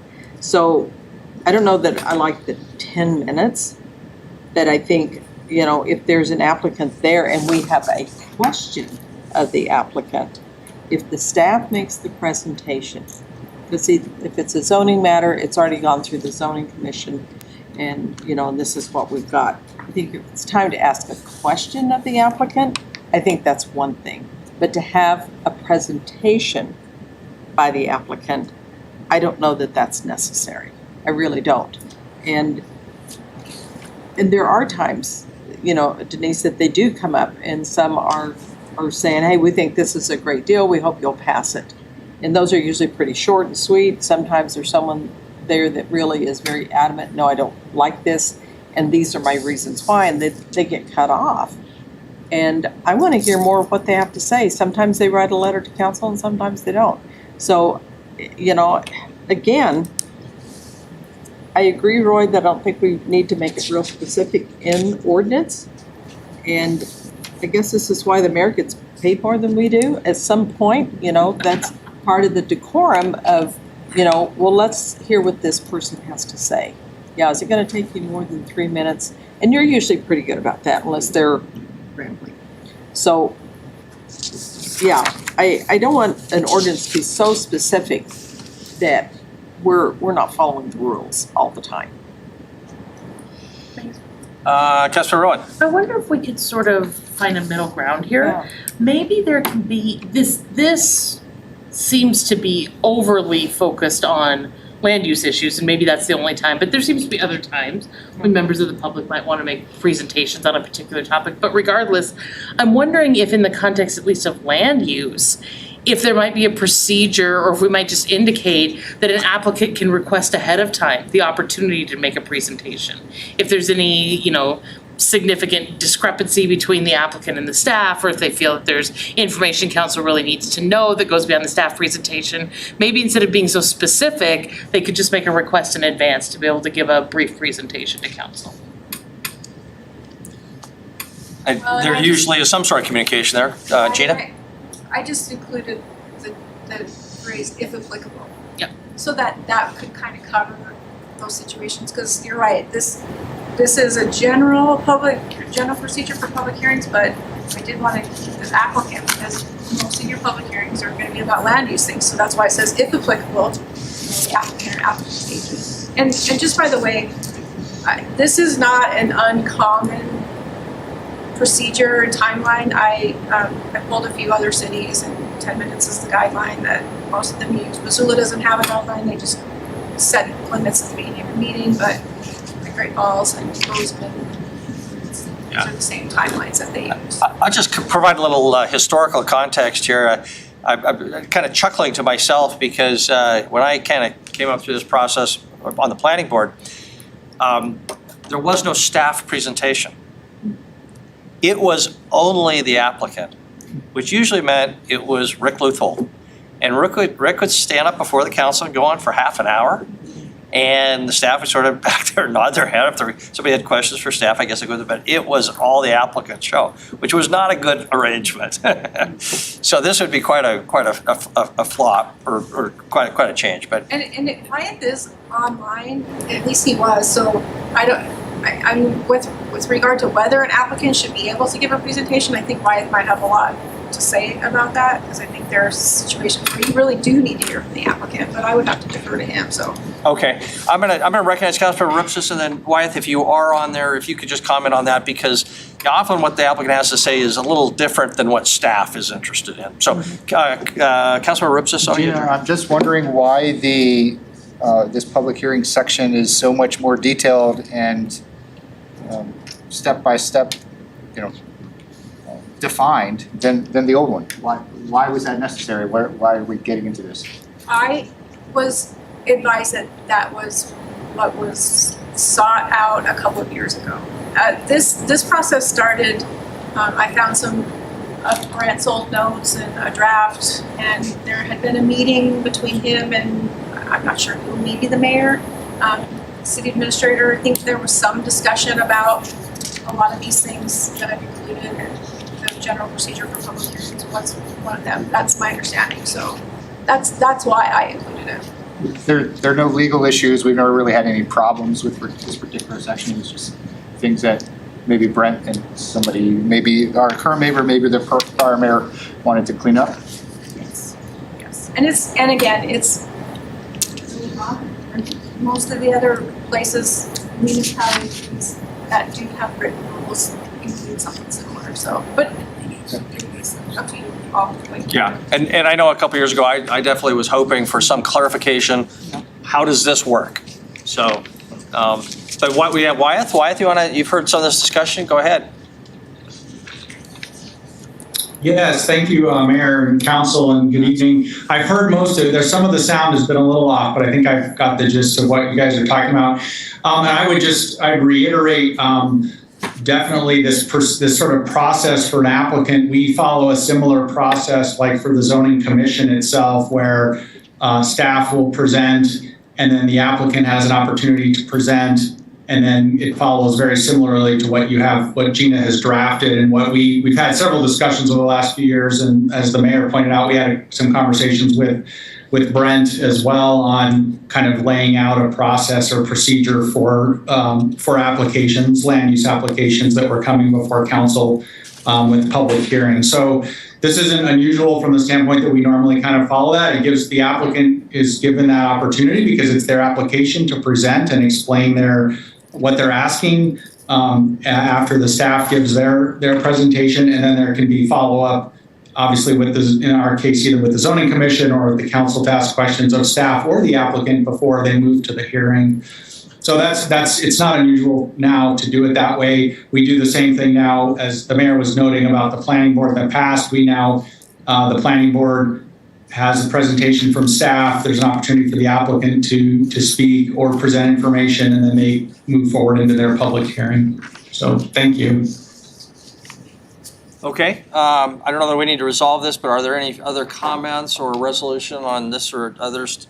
Councilmember Ripsis, Councilmember Purinton? Yeah, just that in that second paragraph at the commencement of any public Which hearing. page now are you referring to? Sorry, this is under the public hearings number 8, page 8, public hearings number 5. The second paragraph says the presiding officer may set time limits for the presentation of views of proponents and opponents. Time limits shall be adhered to strictly. So if we wanted to take the stuff out of C and E, talking about specific time limits, it seems like we're already covered. It's just a bit redundant.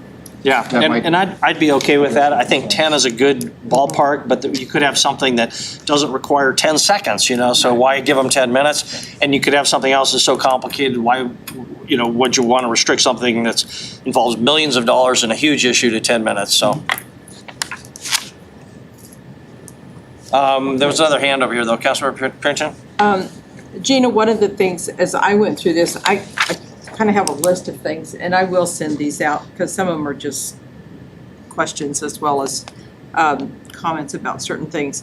But in sections, let's see, renumbering of sections. So you've got 2-222, which is your work session rules and procedures. Then it skips down to 226 for work sessions. And in between, you've got subcommittees and ad hoc and enforcement. So my question was, why not renumber those sections where you have the work session rules and procedure and work session together, not in the same section, but have 222 work sessions, rules and procedures. 223 would be work session.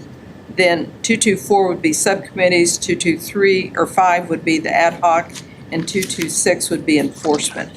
Would that not make more sense? Why are those three things right stuck in the middle of the It work probably session? would make more sense. I had a feeling somebody was gonna ask me that. I just didn't change it. That's Okay. the way it is right now, but I think it does make more sense to maybe reorganize that section, those sections as well, so I'm happy to do that. So, and one other question that I had, and we kind of talked about this, I think, at our last meeting.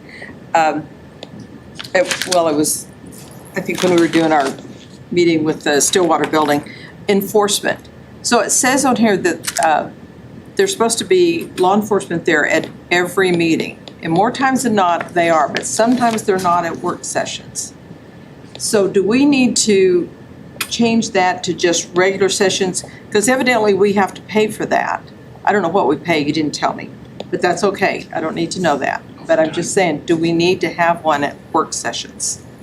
Councilman Green, so kind of the history behind that is, yes, so it's law enforcement presence, every regular business meeting, there was not any work session. And then we included, here in the county office, we have work sessions also. Getting council preference, I mean, I think the regular public doesn't a lot of times know the difference between a work session and a regular business meeting. It would be something that can happen. So again, it's strictly council prerogative, agreement, security, and Well, you're the law enforcement guy. What do you think? the regular public does not know the difference between a regular business meeting and a work session. If somebody's going to cause problems, it's not going to happen in a regular business meeting in a work session. So I don't think there's any difference. So keep it at all. If you're going to have security, I'll have that work session. Clarify that language in that section, council member. Because right now it just says council meetings, and I think that historically, when it says council meetings, under our current code, that it's kind of referring to regular business meetings, because our code references meetings and work sessions. So I'll clarify that to include both regular meetings and work sessions, if that's the desire. I'm seeing that might be the consensus. It says all council It says meetings all. It right does now. say all right now. On 225. It does, it But does. her point is that meetings is interpreted as Regular work, meetings. or regular meetings. Not work sessions. So I'm gonna clarify that so that it follows what you're. And that work sessions are sessions, they're not meetings, they're sessions. That's. I think that's how what our you were code has saying. previously been interpreted. But you were saying that all meetings. Historically, there's been law enforcement at regular business meetings, not work sessions. But over again, we haven't started doing some of the work sessions. Councilmember Boyette? What do you think should be at all meetings regardless of what you call them? So I am not aware of probably two situations in where law enforcement can intervene and to try to predict if it's going to happen at a work session or a business meeting. I would not want to do. So if there's a need for security, it needs to be at the work sessions and the regular. Yeah. Okay, good. Thank you. Okay, that's what I That's all understood. meetings. Okay. My only concern would be cost, so that's yeah. to be continued in my mind. We gotta figure that out. Councilor Boyd, you had something else? No, it's just said all meetings. To me, a meeting is a meeting, doesn't matter if it's called a work session or not. Yeah, okay. The Councilmember Neese had your hand up, the Councilmember Rupsis? Yeah, just minor edit. I mean, we talk about regular meetings, work sessions. I think Kevin talked at business meeting. I think it'd be more appropriate to call it business meeting and have that through there instead of just regular. We're there to do business in the city, and so it'd probably be more appropriate to say business. And because sometimes it does say regular meeting, and then like you say, this one references just meeting, and I interpret it as all meetings. And so if we need to specify, my recommendation for making some edits, then just change it to business meeting instead of regular. Yeah. Yeah, except that if, I mean, the word meeting is defined in 2-213. And that means the convening of a quorum of the membership. So this is technically a meeting. If we want to say there, that, work sessions are meetings, that'd be fine.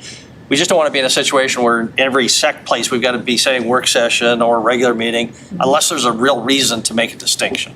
That's just a drafting issue, but we'll let you guys figure that out. I'd recognize somebody, Councilor Ripsis, and then. Thank you, Mayor. That was my point, actually, that meeting is defined. And where I was going to go with it was I wonder if there are other times where we end up having a quorum where we're actually discussing something. We don't want to include those. Like if we had a quorum to talk about the city hall, layout. So technically, under this 2-213, that would be a meeting. We'd have to have law enforcement there. We don't want that. So I don't know. I think it's probably best in that case to say specifically business and work sessions, if that's what we're really talking about. Okay. I have a lot of just kind of not Mickey Mouse, but other edits that I'll put into a red line for people's consideration at a later time. No need to get into the details of all of them. But we do need to move on at some point to and have a detailed conversation about our attendance by remote means. So what do we have in the way of wrap up here? Councilmember Bernice. Yeah, the last thing I addressed, because I have a lot of edits too, and I'll email them to you, Gina, but you briefly covered private versus public interest, and you mentioned it was too broad, and I guess I look at that as probably good because I want to make sure that I'm not influenced in any way. And so you wanted to narrow it down to private, but I guess it's defined here anyway. We used to say personal interest, and they had the definition of it, and that was page 7. And you just changed that to private. So whether it's public or whether it's private or personal, wouldn't that just, this is the definition of it, wouldn't that define it? So actually, I took out the definition of personal interest. That was previously defined as follows. Personal interest means any interest arising from family or marriage relationships or from close personal, business, or political association, whether or not any financial interest is involved. So that's a really, really broad category. And it doesn't exist anywhere but our code. It's state law, I mean. So private interest was previously defined in our code, and I left that definition in. I didn't change that. I just took out personal interest. That a personal interest is not going to create a conflict of interest for you all. So, for example, you take your dog to a particular vet, and that vet has something, an action item for council. Do you have to recuse yourself because you take your dog to that vet? I mean, you can make an argument that that's a personal interest. Yep. All right. Thank you. Okay, Councilor, are we ready to move on okay, so we've still got at least 15 minutes before break time, and we'll leave it up to you guys. But Gina, can you move us then to the remote attendance? I circulated, took me 3 times to do it, some handwritten changes. So I made copies of some proposed changes that I had here as well. Gina, would you like a copy of? Is it the same as what you emailed? Yes. I printed it out already. Okay, well, I've got extra if you need them. But Gina, go ahead and walk us through the proposed resolution involving remote electronic attendance. So, I simply tried to put down in writing what I believe that you had all agreed is how you wanted to proceed, and I hope I got it right. I may not have, so I just need to correct me and give me some feedback here. But this is essentially it's pretty short, so I'm sure you've all read it, but I've just defined what remote participation means. That's just attendance by a council member at any meeting through the use of technology. I did not include remote participation by audio only. We've had that discussion before that it's best that council members can be seen and heard at all times. So a video conferencing, audio video function is what would be required. And that the city administrator is the one that needs to make the determination whether the city has the capacity to do a remote participation meeting. Council members are expected to attend meetings in person, and I understand you all have some edits about language. We can wordsmith this later, but these are just the general concepts. So it's my understanding that you want the remote participation to be more of an accommodation of emergency situations, not a routine or regular way of attending meetings. So council members are expected to attend meetings in person. The presiding officer would be authorized to authorize remote participation if there's illness or a medical condition, if there is a personal emergency. And personal emergency is pretty broad, so that could be, they have a personal work emergency, their separate personal life or council business, so that could be pretty broad. That would limit their ability to participate in person, or then any other typical kind of emergency that you see that would prevent the city from operating or prevent the member from being able to attend. And we can explore other criteria if you'd like to see something else, or if you'd like to make it more routine or more accessible to council members. There is some concern from, and Wyatt is going to want to speak on this later, but there is some concern about limiting it for some of his boards and commissions that they're already really close to having a quorum within this one person. So I'm going to let him address that, but there is some concern about that requirement since this is going to apply to all city boards and commissions. So the council member would submit the request to the presiding officer, the city administrator, and the city clerk. And I was specifically asked to include that as an and, so that all of the people are aware of this. The city clerk is often the one who's making all of the arrangements, so the city clerk really needs to be involved as an and, whether it's the presiding officer and the city clerk or the city administrator and the city clerk, but that was specifically requested to be that everybody got that request. And that the council member should make that request at the earliest possible time and not less than 24 hours prior to the meeting. The next section, number 6, is to allow the initial request to do 1 meeting or up to 2 meetings. And if they need to attend subsequent meetings remotely, that they would have to submit an additional request. So there's that highlighted section there that you see. I wasn't sure if you would all like to see a limit on that. I have seen a limit of 4. I have seen no limits at all. So that was something I wanted feedback from you all on.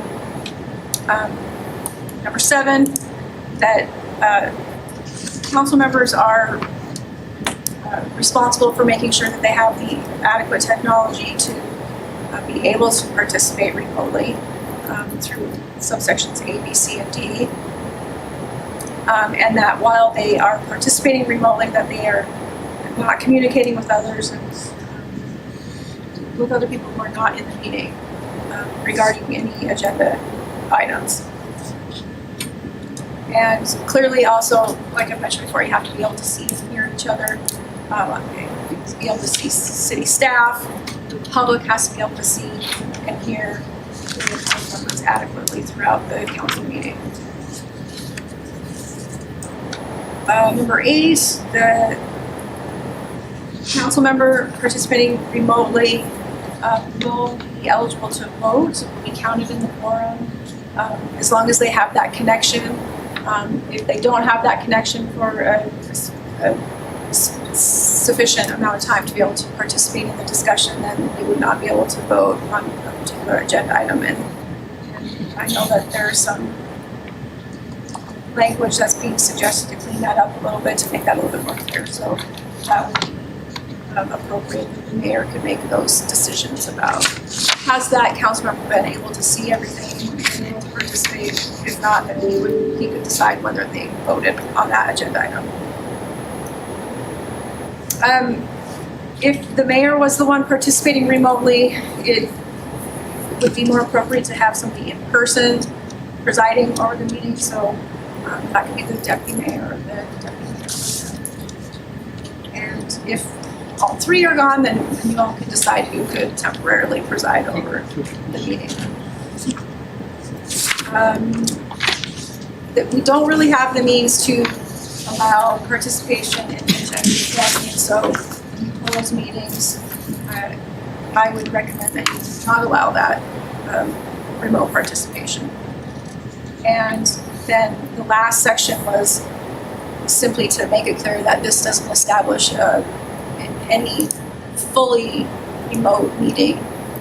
Those could be done on a case-by-case basis, like we did during COVID. You know, if there's a public health emergency or some other situation that would require that could be a determination made by the council, or excuse me, by the mayor or the city administrator. And I did include for other boards, commissions, and committees that decision would need to be made by the city administrator. So again, Wyeth might want to comment on that one too. I don't believe, I guess I'm not actually sure if he has any boards or commissions that are having meetings that are fully remote. So that might be an issue that he wants to address as well. But with that, I mean, that's it. I know you've all read it, but I'm happy to switch this up as much as you want to see it switched up. All right, we'll dig in here. Councilmember Boyette? You and I have two questions on number 5. It says a council member may submit. Should we use may or shall? That was my first question. And then the second one, what is a request? Pretend I get in a car wreck and I'm in the hospital, I can't respond. We need to define what a request is? I mean, can that be the doctor, my wife, the spouse, whatever? Yeah, we could certainly include. I wouldn't really think that would be necessary, but we could definitely include that clarifying language that you could have your spouse, if you're unable to make the request, or some other designee make that request on your behalf. But if you can't make the request, you might not be able to participate in the meeting. Yeah. But what about the word may then? Well, I use the word may just because a council member may not want to participate. It doesn't have to make a request. It's just if you need to make a request, you may. So, but we can certainly change that to shall. I think either way it makes sense. Thank you. While we're on that one, Gina, you had raised the question of whether it should be an and or for those three parties. I changed mine to or. I was just trying to make life easier.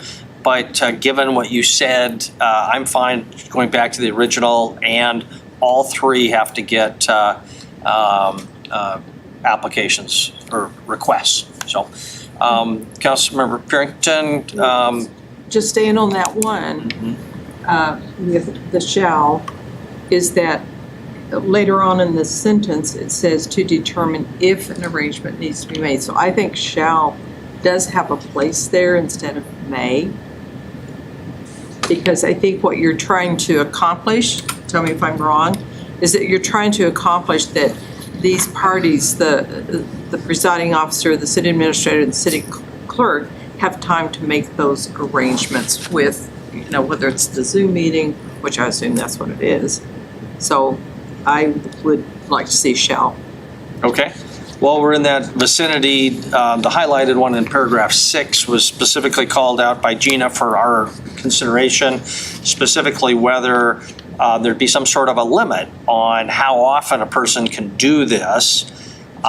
In the handwritten version that I get handed around, I crossed that out and included language that is more general instead of having a specific number.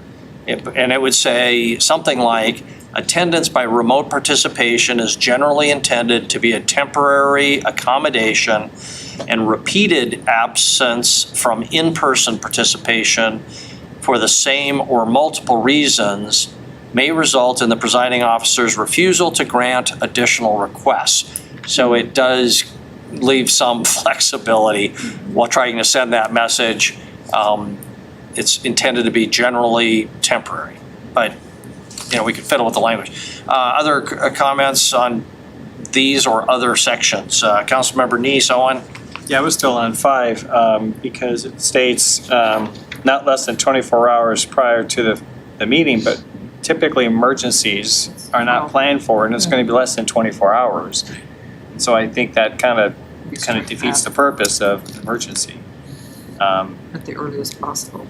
Yeah, something like that.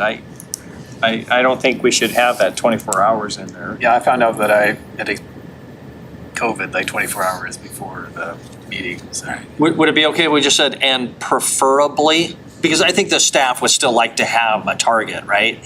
So, and preferably not less than 24 hours prior to the meeting? Would Yeah, that soften it enough? I think that would be, instead of saying,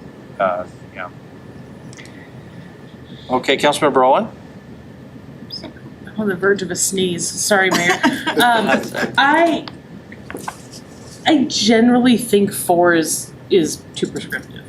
I think it's very hard to determine why a council member may need to participate in advance. And I think if we listed all the possible reasonable reasons, we'd have a very long list.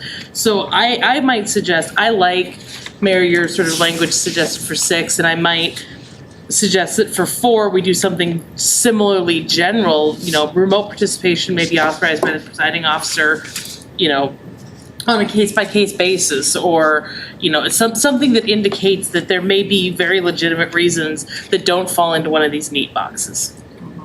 Something like the council member's personal circumstances Sure. require it as on the discretion of the presiding officer. I think that sounds great, yeah. Would it be okay to just add that as a D? Because it is nice to be able to say it's specifically said here, rather than having to make a decision each time about, does this fall within this general language? Is that, were you saying scrap the specifics I was or saying add scrap the something specifics. more general? But even if it falls in the category, they're not entitled to it by right. It's still if the presiding officers has to authorize it. Right, it just tends to be something that I can say, well, we've all agreed that That's fine. these 3 sort of. Yeah, I don't mind adding a sub D that just allows, other reasonable circumstances, personal circumstances, or, yeah.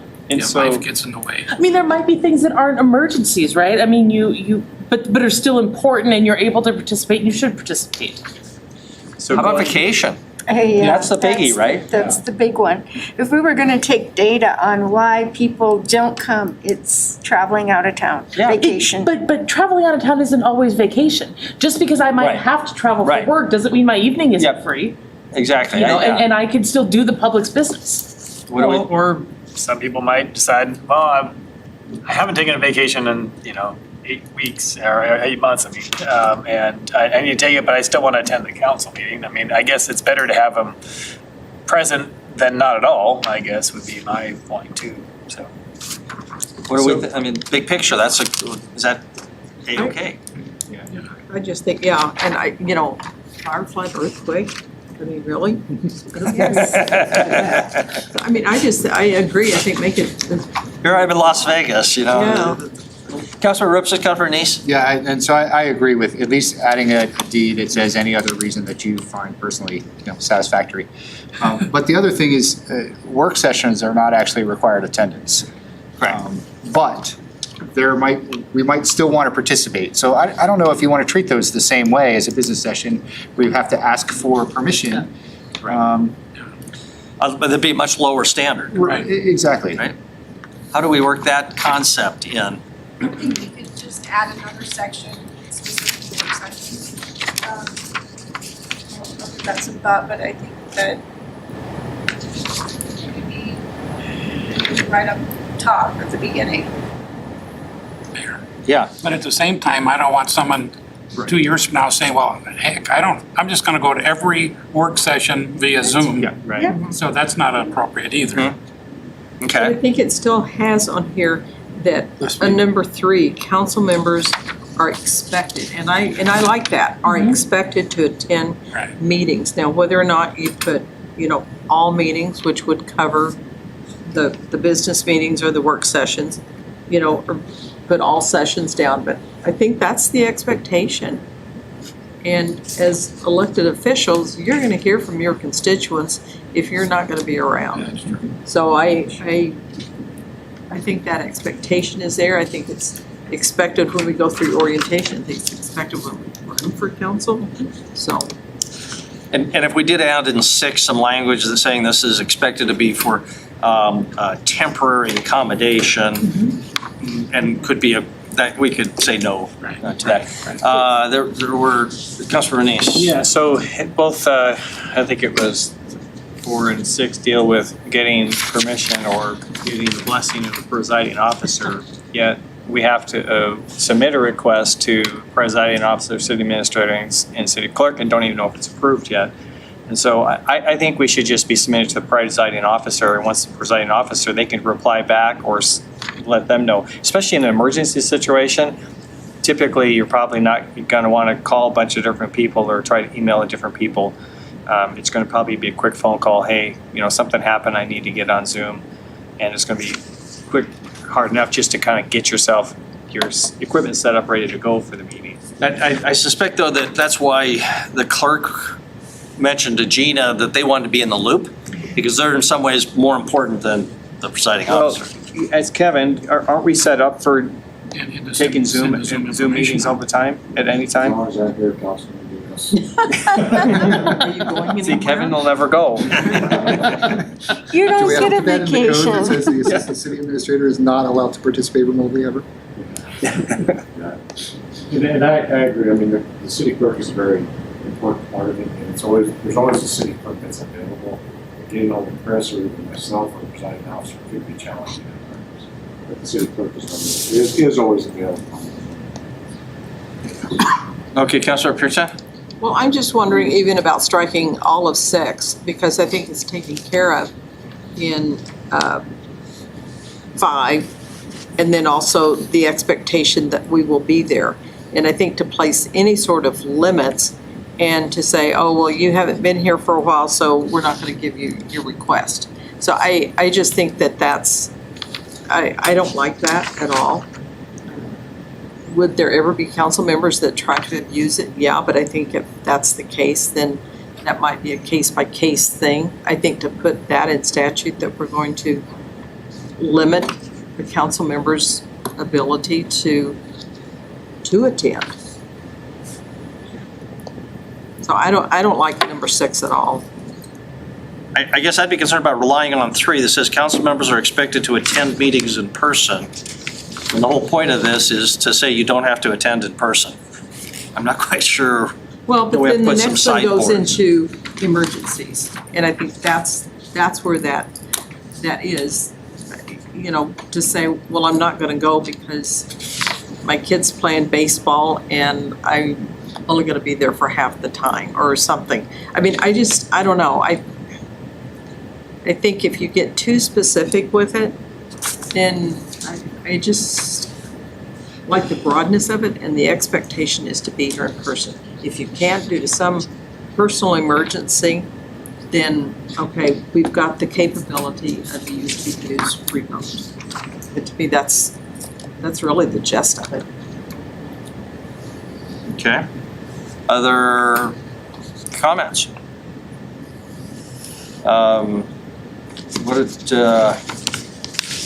In 7, that's the technology requirement. You got to have, because we know the problems that created if you've got inadequate technology, right? I added in the concept of venue, and in the introductory clause there, what the ultimate goal is. Something like to ensure that council members' remote participation is materially comparable to in-person participation and is not a distraction for the public or other council members. Since that's the goal, and it's not just a technology matter. I was envisioning a situation where you got perfect technology, but you've also got 6 dogs that have been barking for the last 3 hours, right? So that was the reason. Just woke up from a coma after his accident, wasn't You get that beep, beep, beep. So one of the other pieces to that, I know when I was doing this, I had great reception and everything, but it was the part that I couldn't hear what was going on in council chambers.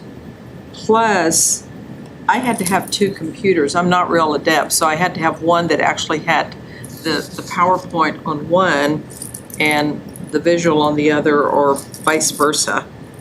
And so to me, it was harder on being the participant that was in the hotel room trying to see all that was going on. You guys probably had better view of, I mean, we could hear perfectly whenever someone speaks up. I mean, there's no doubt in my mind there's someone there. But I think it's the other way around that's not good. Yeah, so 7B is why probably Gina added 7B. The council member participating remotely must be able to adequately and see and hear the other council members and city staff. So that's kind of on us to provide the adequate technology. If we're not, then somebody could say, they can't attend because they can't hear well enough. Well, in the PowerPoints, because we still don't get the PowerPoints sometime until the meeting. And if those PowerPoints were ahead of time, then that person that needs to participate remotely could have those on hand. But to try to see them at a council meeting, you can't see them. And that's also, there's a sentence in here that whatever council is seeing, they need to be able to see as well, I believe. Yeah. But we have to remember, should be an exception rather than the rule. Right. Yeah, we hope this is an exception. You know what, this also I'm gonna comment on 8, and then we'll turn it to Wyeth, because this impacts boards and commissions, and we wanna make sure that what we're doing here works for them. But it's in 8 that says that if they don't have adequate connection, they'll be considered absent and can't vote. Makes sense, obviously, but for how long? And so we're often have the situation where somebody drops off, right? And they've only been off for 2 minutes. It didn't really matter at all, but they weren't there for 100% of the time. And I'd hate to have somebody who wants to disqualify them because they're on the other side of a vote say, well. So that's why I've included language that says, so the connection has failed, insert something like, for an appreciable period of time that could materially impact the council member's participation or the public's observation of the council member in the discretion of the presiding officer, something along those lines. So that was the reason for that addition. We can talk about that, but Wyeth, do you have some comments on how this impacts commissions and boards? And Gina, you had specifically identified something for Wyeth to comment. Was it just that topic, or was there something else that you wanted his input on? It was the criteria, but I think that with the addition of the subsection D that would allow for the presiding officer to, in his discretion, to allow remote participation for some personal circumstances, whatever those personal circumstances may be. And the language that I came up with, wasn't finalized certainly, but was the council member's personal circumstances are such that they can attend in person and within the discretion of the presiding officer. Okay. Authorize that. So I think that might address one of Wyeth's issues, but I'm not sure. Wyeth, hopefully you've been able to hear. You're our test subject here. I'm hearing most of it. Sometimes at the podium where Gina's talking, it fades out and comes back. But so I think what I heard, Gina's, I believe, is correct. The discussion that you're having, Mayor and Council, about adding the D is where I think would help if this is applying to all other city boards and commissions. Our we've been following sort of our own but very similar approach to this regarding our board and commission meetings for remote participation. But the thing is, with some of our boards and commissions, we can literally be one member away from no quorum and then not able to conduct business. And so I guess our concern was that if it was just emergencies, and depending on how that was being interpreted, that could be difficult, because if we did have someone out of town but they could still participate, we would rather be able to do that and have a quorum and have it work. They still have to do all the other things that are described here, the Zoom, the visibility, et cetera, but then we'd have that flexibility. So that's the main concern we had, and that's how we've been approaching it with our boards and commissions. Some of them we have our city, obviously those would apply to this. We have a few county and hybrids that are a little different, but certainly like City Zoning Commission, City Board of Adjustment would be where this would be helpful if we had that flexibility. The only other thing I was going to mention, I wrote it down, which was brought up, was this discussion of do we have any hybrid only meetings with any of our boards and commissions? The answer to that is no, we do not have any city boards and commissions that we work with that are hybrid only. The only one I'm aware of, to be honest, in the entire any association with the city is the South Billings Urban Renewal Association is still basically hybrid only with the board at a fixed location. So that's not directly under our jurisdiction. However, it's been a conversation, but otherwise, no, everyone else is meeting in person. And for the most part, the board members are there in person. So thank you. Okay, Councilmember Rupes, Councilmember Gielich. So with all that being said, I think in general, this resolution talks about boards and commissions as equivalent to council, but some things in here are very specifically worded towards council.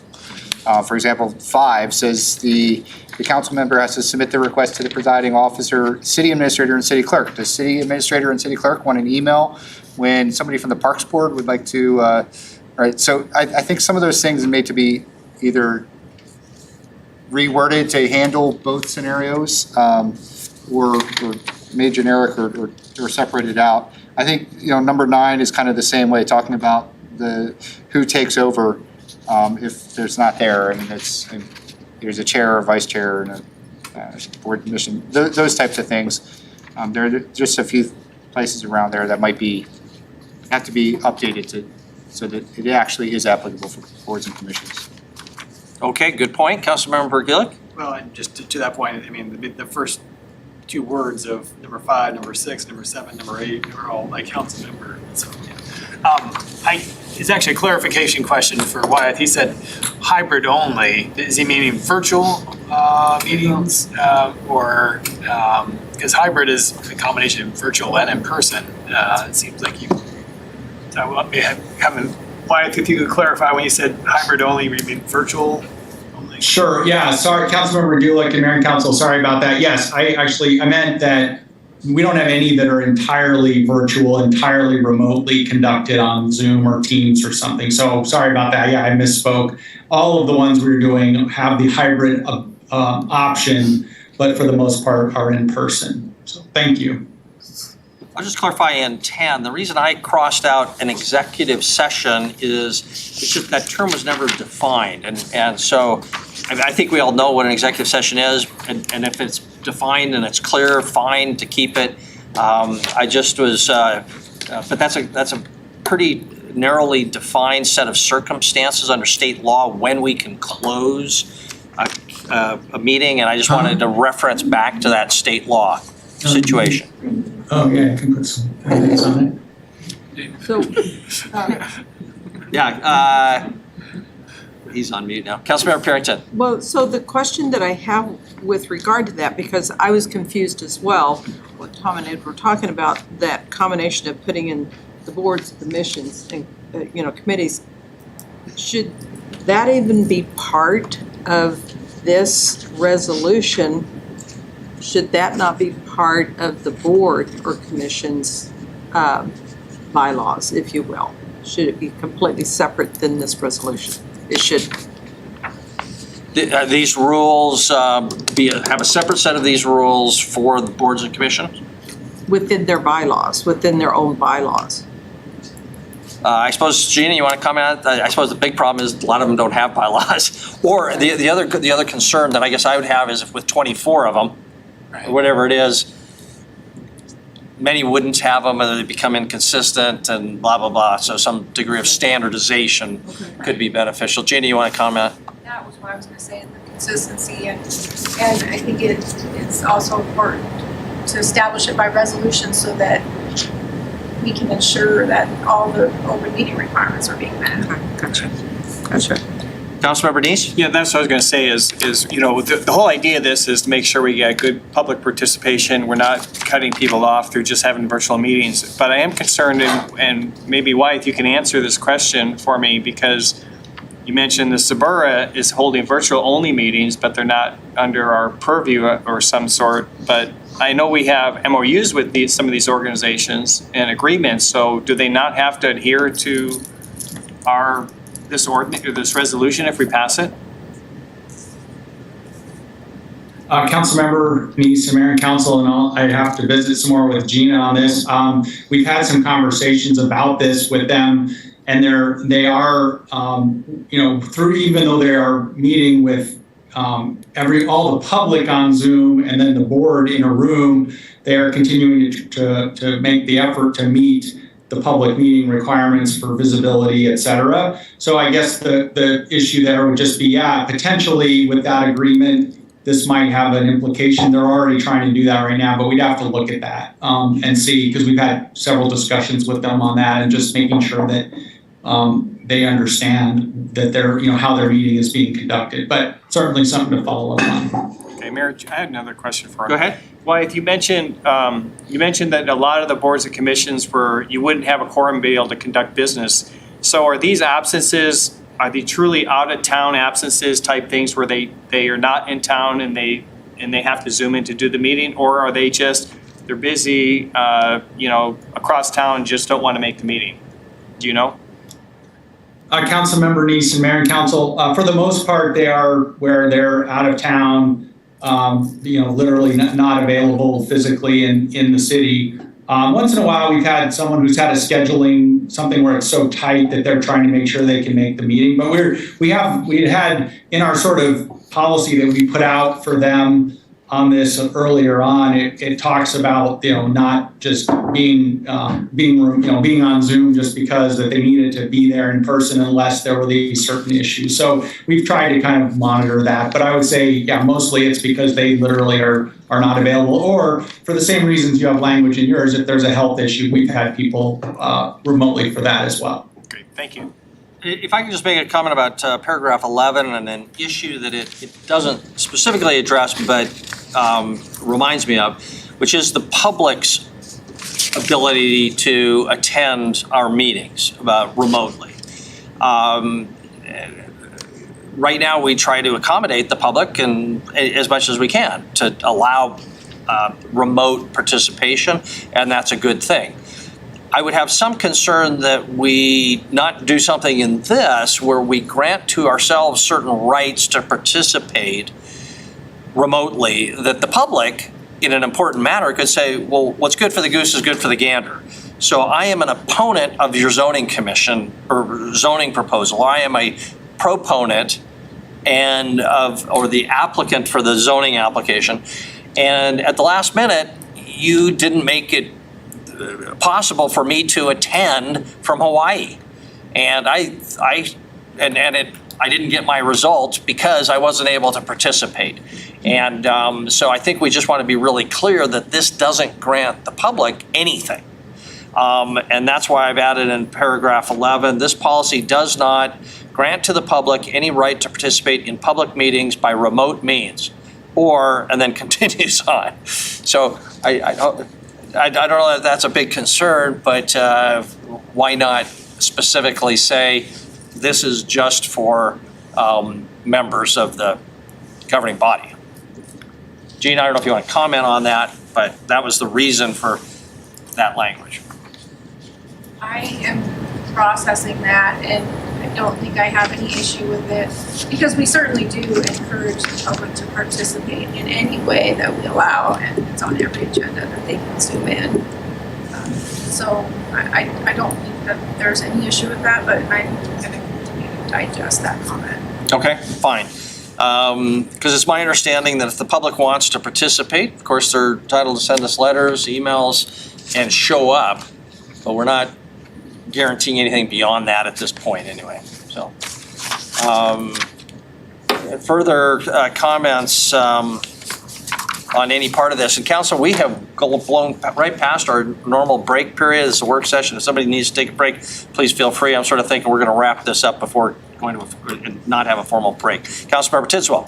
Yeah, suggestion that we move number 3 up to number 1, just to get it out of the middle of all of the participation, remote participation. Does that wreck the readability? Does that do anything?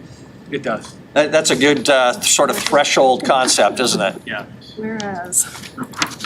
Yeah.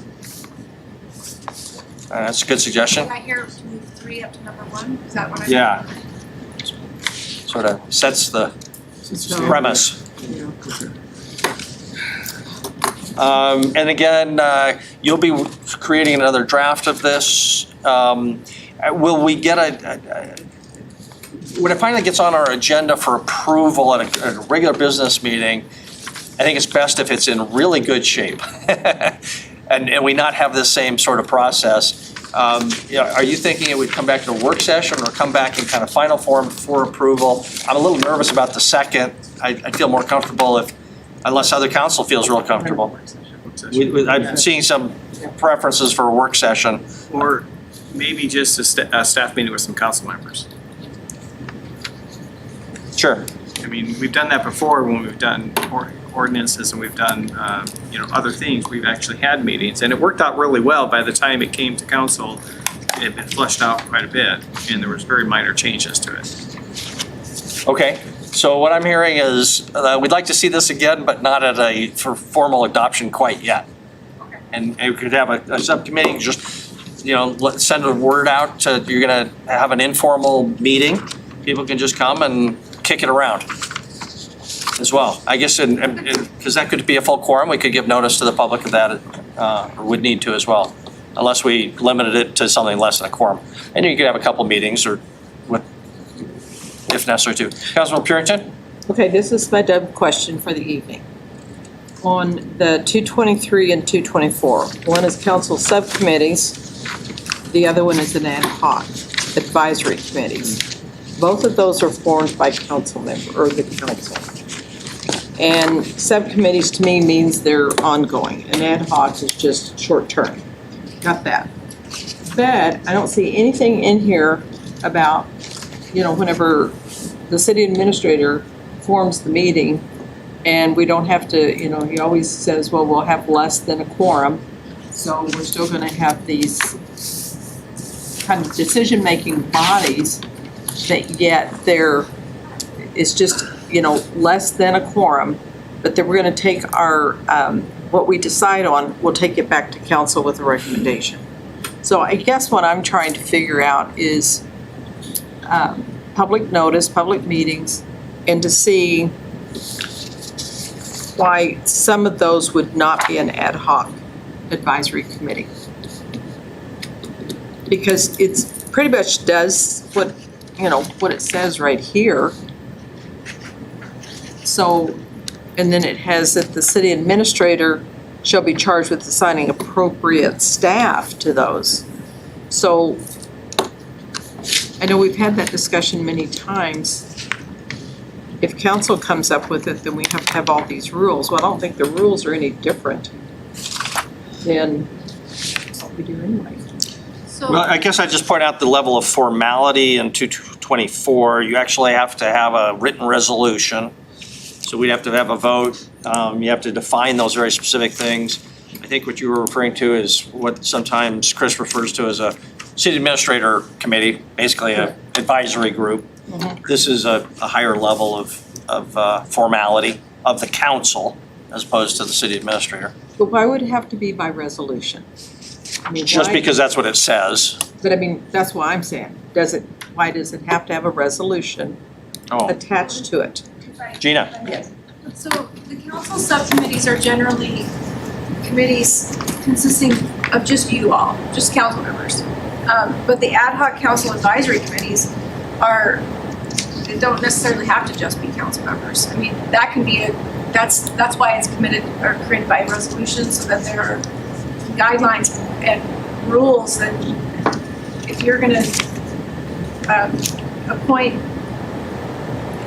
community members to this ad hoc committee, you want it for a specific purpose, and they need to know what that purpose is and what the rules are and why they're even convening. So that's why that's a much more formal process. These council subcommittees under 2-223 you're all just getting together for the purpose that you've created within yourselves, and you govern yourselves. You don't need to have a resolution.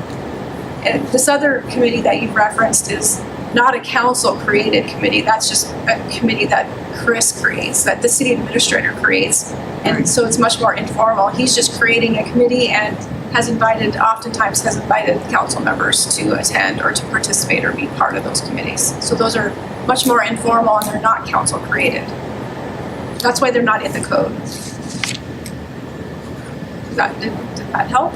Well, I mean, I understand what you're saying, but I'm just saying the point of having a resolution, because you gave the example of having people from the community or whatever, attend this as well. And I don't see that that's part of that. I mean, it just makes it a public meeting, but it doesn't mean that other people are going to join it. And it's ad hoc, which means it's short term. So why would you put a resolution to an ad hoc committee? I guess that's. An ad hoc may be short term, but it may also just be. Yeah, these are like the Energy Commission, the Police Advisory Board, all of these boards, a lot of the boards are created off of this ordinance. But I would agree, this confusion between these two comes up in my mind every time I ever look at them. So maybe we could try to clarify a little bit the distinction, and then debate, if there's a reason for the distinction, but. Okay, that was my dumb question for the evening, so I'll quit. No, good. Have we given staff enough direction on this item to wrap her up? Yes. Okay, so we'll have public comment from all of our ghosts in the audience. Anyone online? Okay, so no public comment on item number 2. Chris, for item number 3, is anything you want to? Kevin? Chris. Sorry. Kevin, is there anything for item number 3, highlights upcoming agenda items that you would like to highlight for us? So next Monday's agenda has been posted online, and that's basically going to be the street maintenance district. These are 2 agenda items. We're amending the code and 1% assessment, so take a good look at those. Okay, Councilmember Neese? Kevin, on those, will we get, on the street maintenance, will we get some more information on it? It looks like the formulas changed, the caps have changed. It really doesn't match the scenario 2 that we were looking at. And so I'm wondering if we need to take a look at this and have it really, I'd say, but another work session before we finalize it, because I was hoping to try and flesh this out just a little bit more.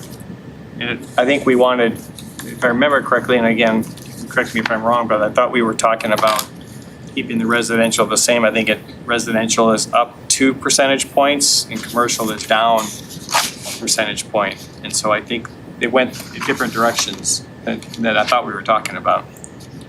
And I haven't looked at it, but Kevin I know my goal was to see as little change from existing impacts as possible. Has that been achieved more than it was before, or is there still major changes? I think from what I've seen, that there is some changes to it, because some of it I'll clarify Councilman's questions and see better clarification on how that matches to the direction that Council has. Okay, so we'll have a discussion, and if it but there was some sort of an end of October or end of August deadline. Can you remind us what the source of that deadline was? Mayor, I can't recall a specific date on it, but I think it was by the end of August. Well, I think maybe they have to, does that have to be submitted to the state for some sort of approval? Yeah. Okay, we'll try to figure that out. Councilmember Joy? Thank you, Mayor and Council.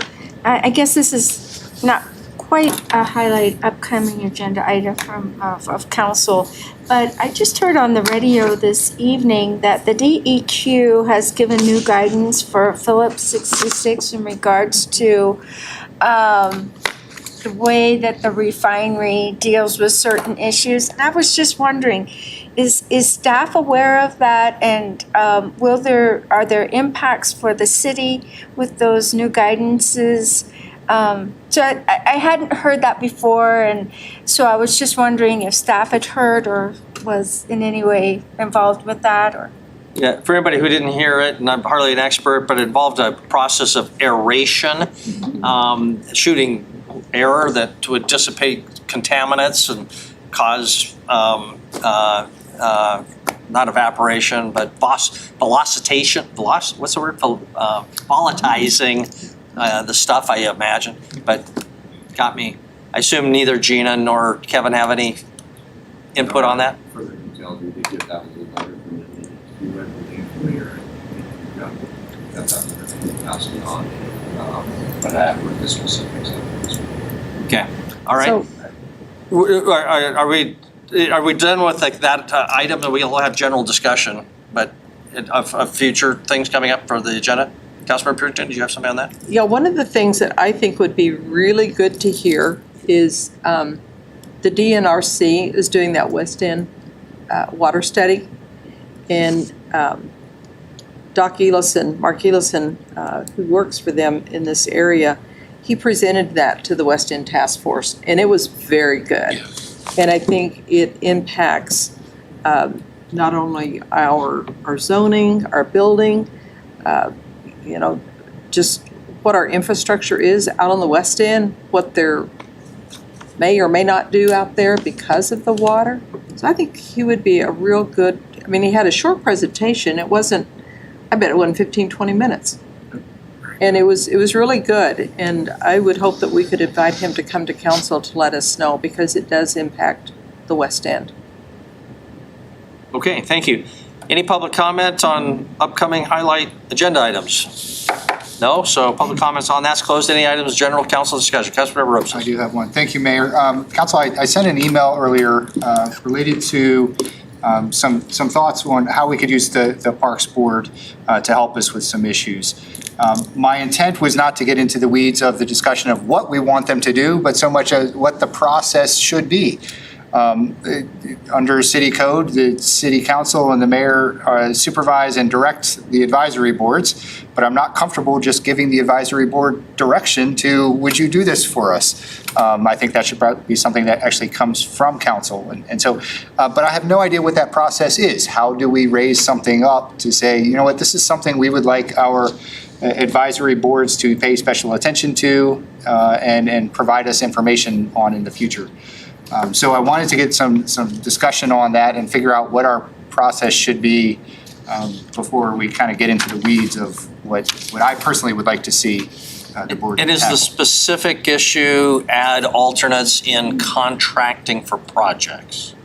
That was the specific issue in this case, but I think it's a more general discussion I'd like to have first of, I don't think any one of us should just go to a board and say, you know what, you guys should do this. That's kind of presumptuous, but if mayor and the council are supposed to supervise and direct, there should be some way, I think, at least semi-formal way for us to decide, yes, this is what we would like a board to do.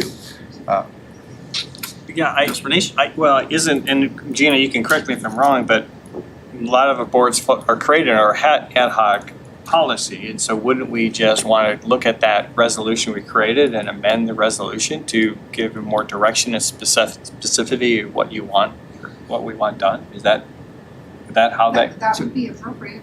Yeah. Certainly some of those boards are, like the Police Advisory Board and the Energy Commission were given specific directives. Others were much more general in nature. And how would the, like for instance, example, Parks Board, how was that created? So it was created by ordinance, and it's very general and to pay attention to, or to monitor and provide citizen input on parks and facilities and anything actually surrounding the city. But there's no specific directives there. And it's not something we would really want to put into city ordinance, I think, to But you could put it in, I think you said resolution. You could do that by resolution if Right. you have some specific I- direction you want to give them. Is that really the only way for the council to provide direction to a board? It seems a bit much, right? Well, if you're just asking them to work on a project, I think that could be a simple request made by them or by the mayor, or you guys could direct staff to ask them to, as part of the initiative process, to ask them to do a specific project. If it's not something that you want to establish an ongoing rule or an obligation or responsibility of them, if it's just like a one-time thing, a resolution probably wouldn't be necessary to do that. And of course, a few are products of state statute, planning board, zoning commission, board of adjustment. So we couldn't ask of them anything inconsistent with state law, but there's probably no reason we couldn't add something that would supplement what they're required to do under state law. Councilmember Joy, you had your hand up. Yeah, I had a suggestion as to, how would a commission, a board really have an idea of what it is that staff want them to do? And when we set our priorities every year, I've been to many of these advisory boards that are well aware of what our priorities are.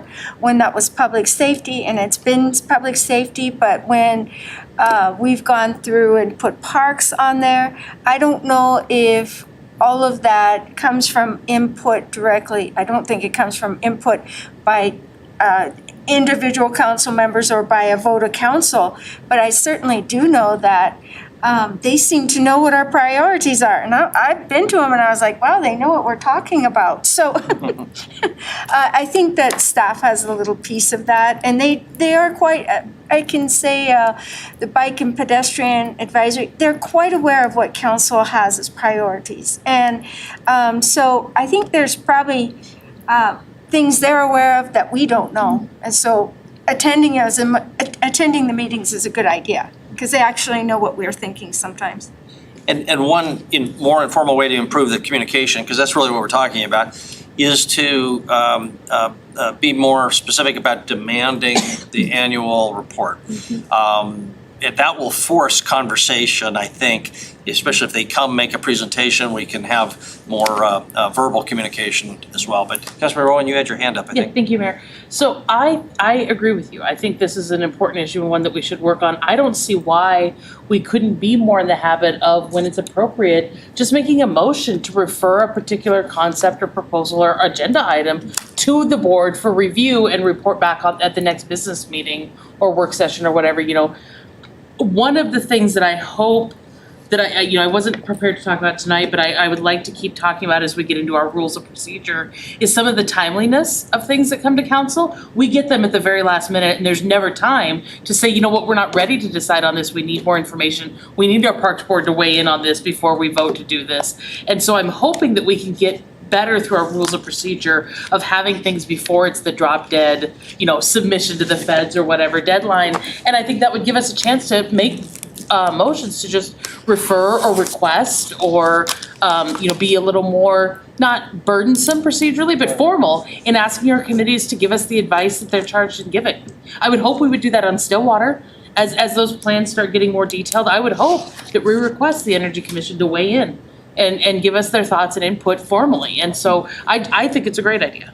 Should we perhaps just do it during the initiative section? And it's not necessarily an initiative to staff, but maybe it's an initiative to ask staff to report to the board? It could happen during the agenda item. You know what? I don't think we're ready to decide on this. I make a motion to refer this to X committee and request that they report back in 2 weeks. Sure, well, that's kind of dealing with it on the back end. Ideally, You're we're right. up on the front end and saying, hey, before this comes to us. Fair enough. So when would we do that? I think that the mayor's comment was very accurate in that when they appear before council and they set out the accomplishments that they've done in the year and what they want to do moving forward, that has been discussion with boards, council, and discussion back and forth as to what their priorities should be. and that has happened with the bike pedestrian, their report. The Human Relations Commission, there was quite a bit of discussion on what their priorities should be. So I don't, and I don't know when those reports come up, and I don't know if they're timely or very well scheduled for some of the things that we're dealing with. But I don't, I do recall quite a bit of discussion at that time. So that's not a really good answer, but it has happened. And Councilmember Repsis, what I would say is, the initiative would become a mechanism for doing that. I would always encourage us to make the initiative less common than more common, and kind of a last resort. My understanding in this initiative process is not defined in our ordinance, so maybe that's something we need to do better as we're rewriting this. But that it's when we can't get something on the agenda. And Chris is the keeper of the agenda. So I just say, if you got a concern, you talk to the Parks Board president or whatever, say, hey, can we put X, Y, Z on an agenda?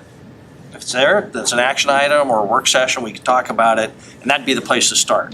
If you hit a brick wall there, though, then the mechanism is an initiative to kind of go around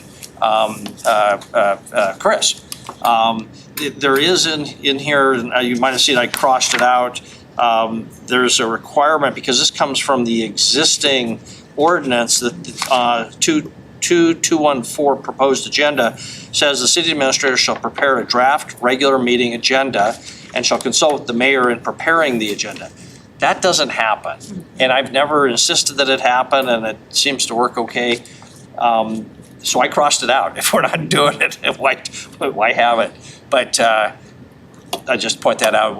Mayor, that's the adjusted one. The current one says that it's going to provide the same to the mayor and city council in accordance with the agreed process designed to provide them with sufficient time and opportunity to review the draft agenda and request changes therein prior to its finalization. Okay. Now, we as a council haven't done it, but prior council members have met like the Tuesday before the Friday to then finalize that agenda.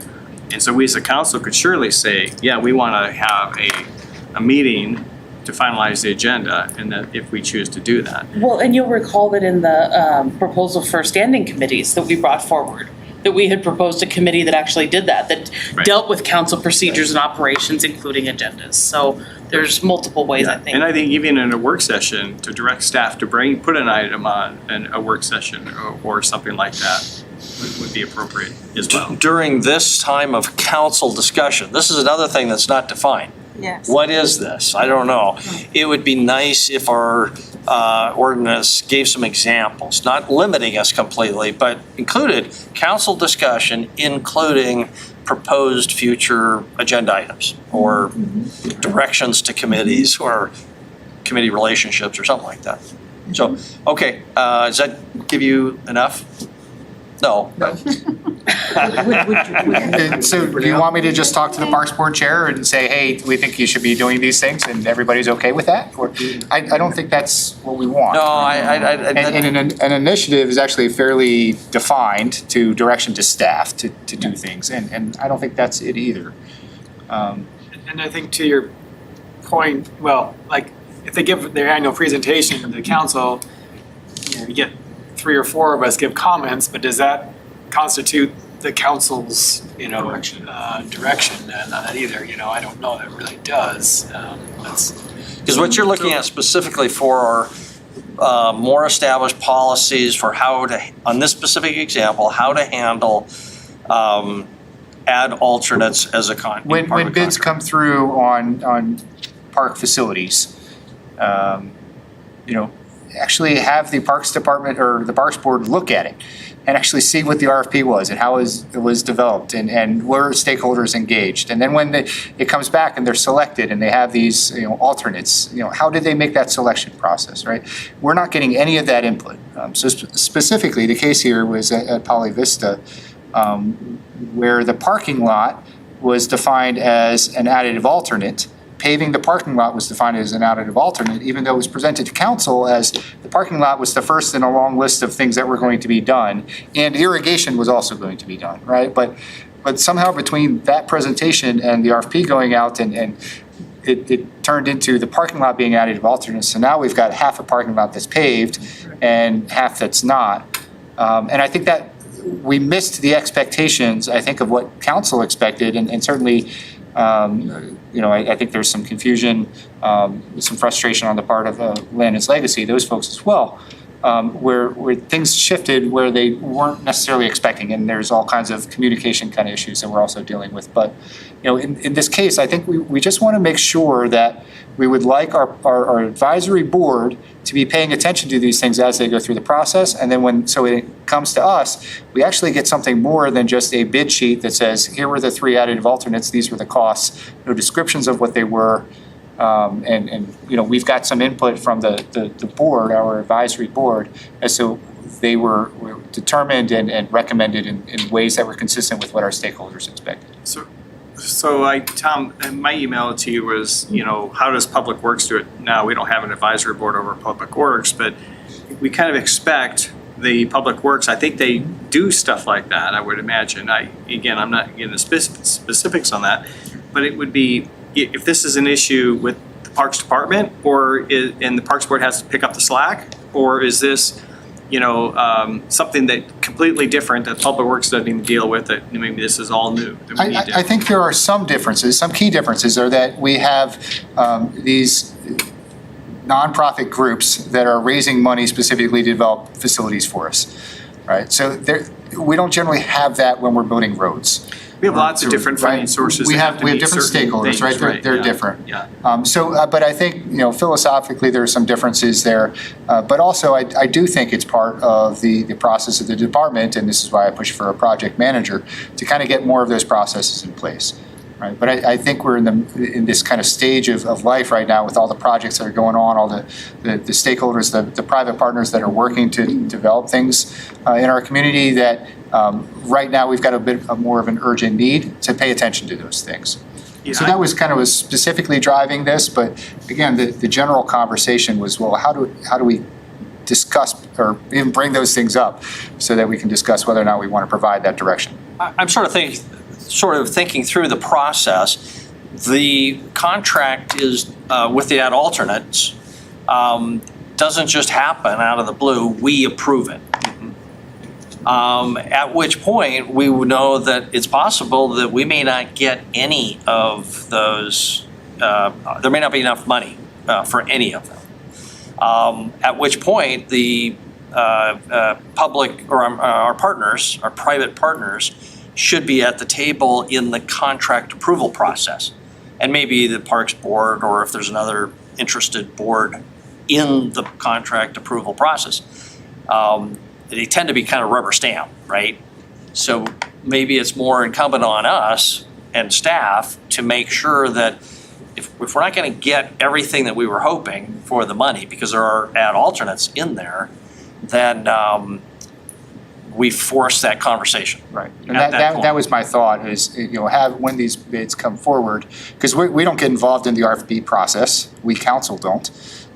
So those things go out, and the only time we actually get involved in it, between the time it's approved in the CIP or the budget and the time that we actually approve the bid, is when the bid comes. So if we could have our advisory board provide that information to us to supplement what the staff is giving us, we don't even generally see the details of the additive alternates, or a lot of times even the contract. I think that wasn't even in there.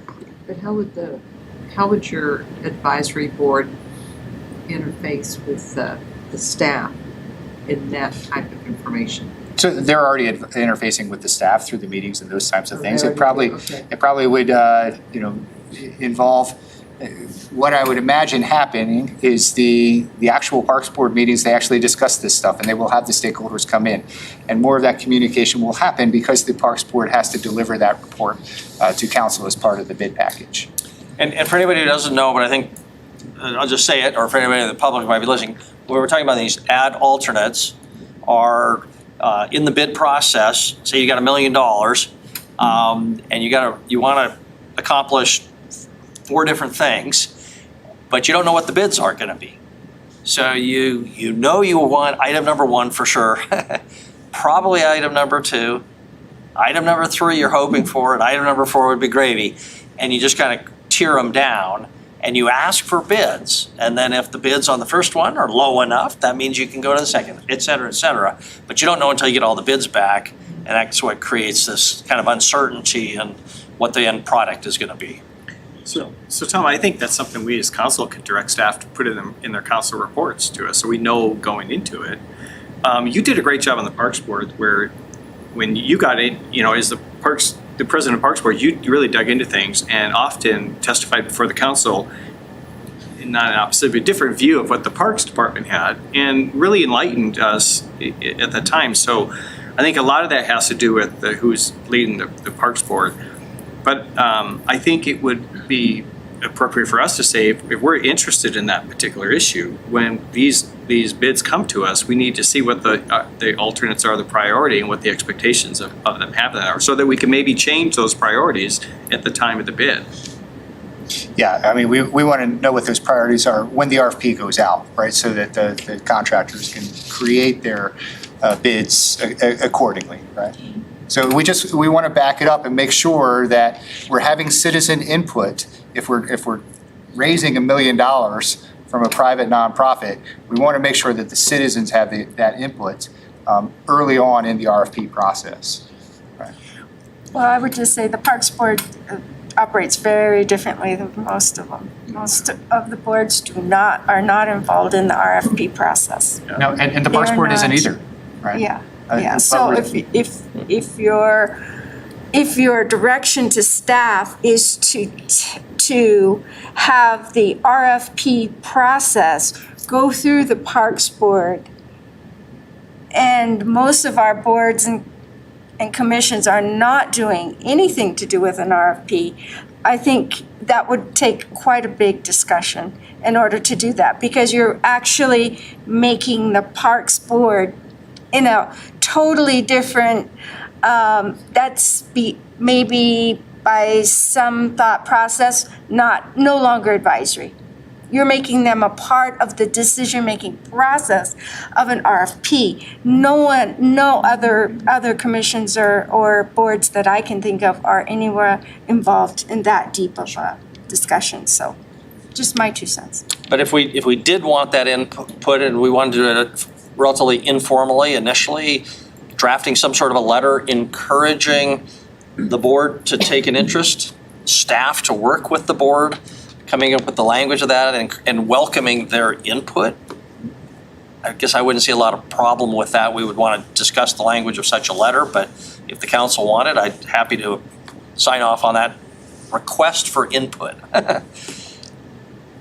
Something along those lines, but. Yeah, I think that one thing I'm just trying to think logistically wise is the Parks Board that meets once a month. So what if the day after the Parks Board meets, there's direction, staff's got to be working on an RFP. I mean, are we going to delay all of those until next time? Right. Yeah, absolutely. And that's why I didn't really want to get into the meat of what this particular case was and just talk about how do we bring those things forward. So as we as council can say, either then when are we going to deep dive into it and say, yeah, this is something we actually want or not. and these are the discussions if we don't talk about it now. Exactly. Yeah. Well, council, I think we should wrap up here. So any other items of discussion, whatever that means? No? Okay. Any public comment on non-agenda items? Nobody's online. Nobody's present with us. So I bring down my gavel. We're adjourned.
You might have missed it.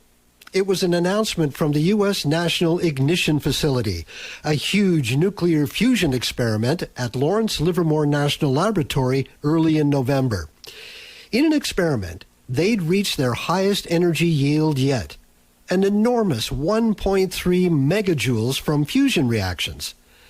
Unfortunately, they needed more than 1.8 megajoules to do it.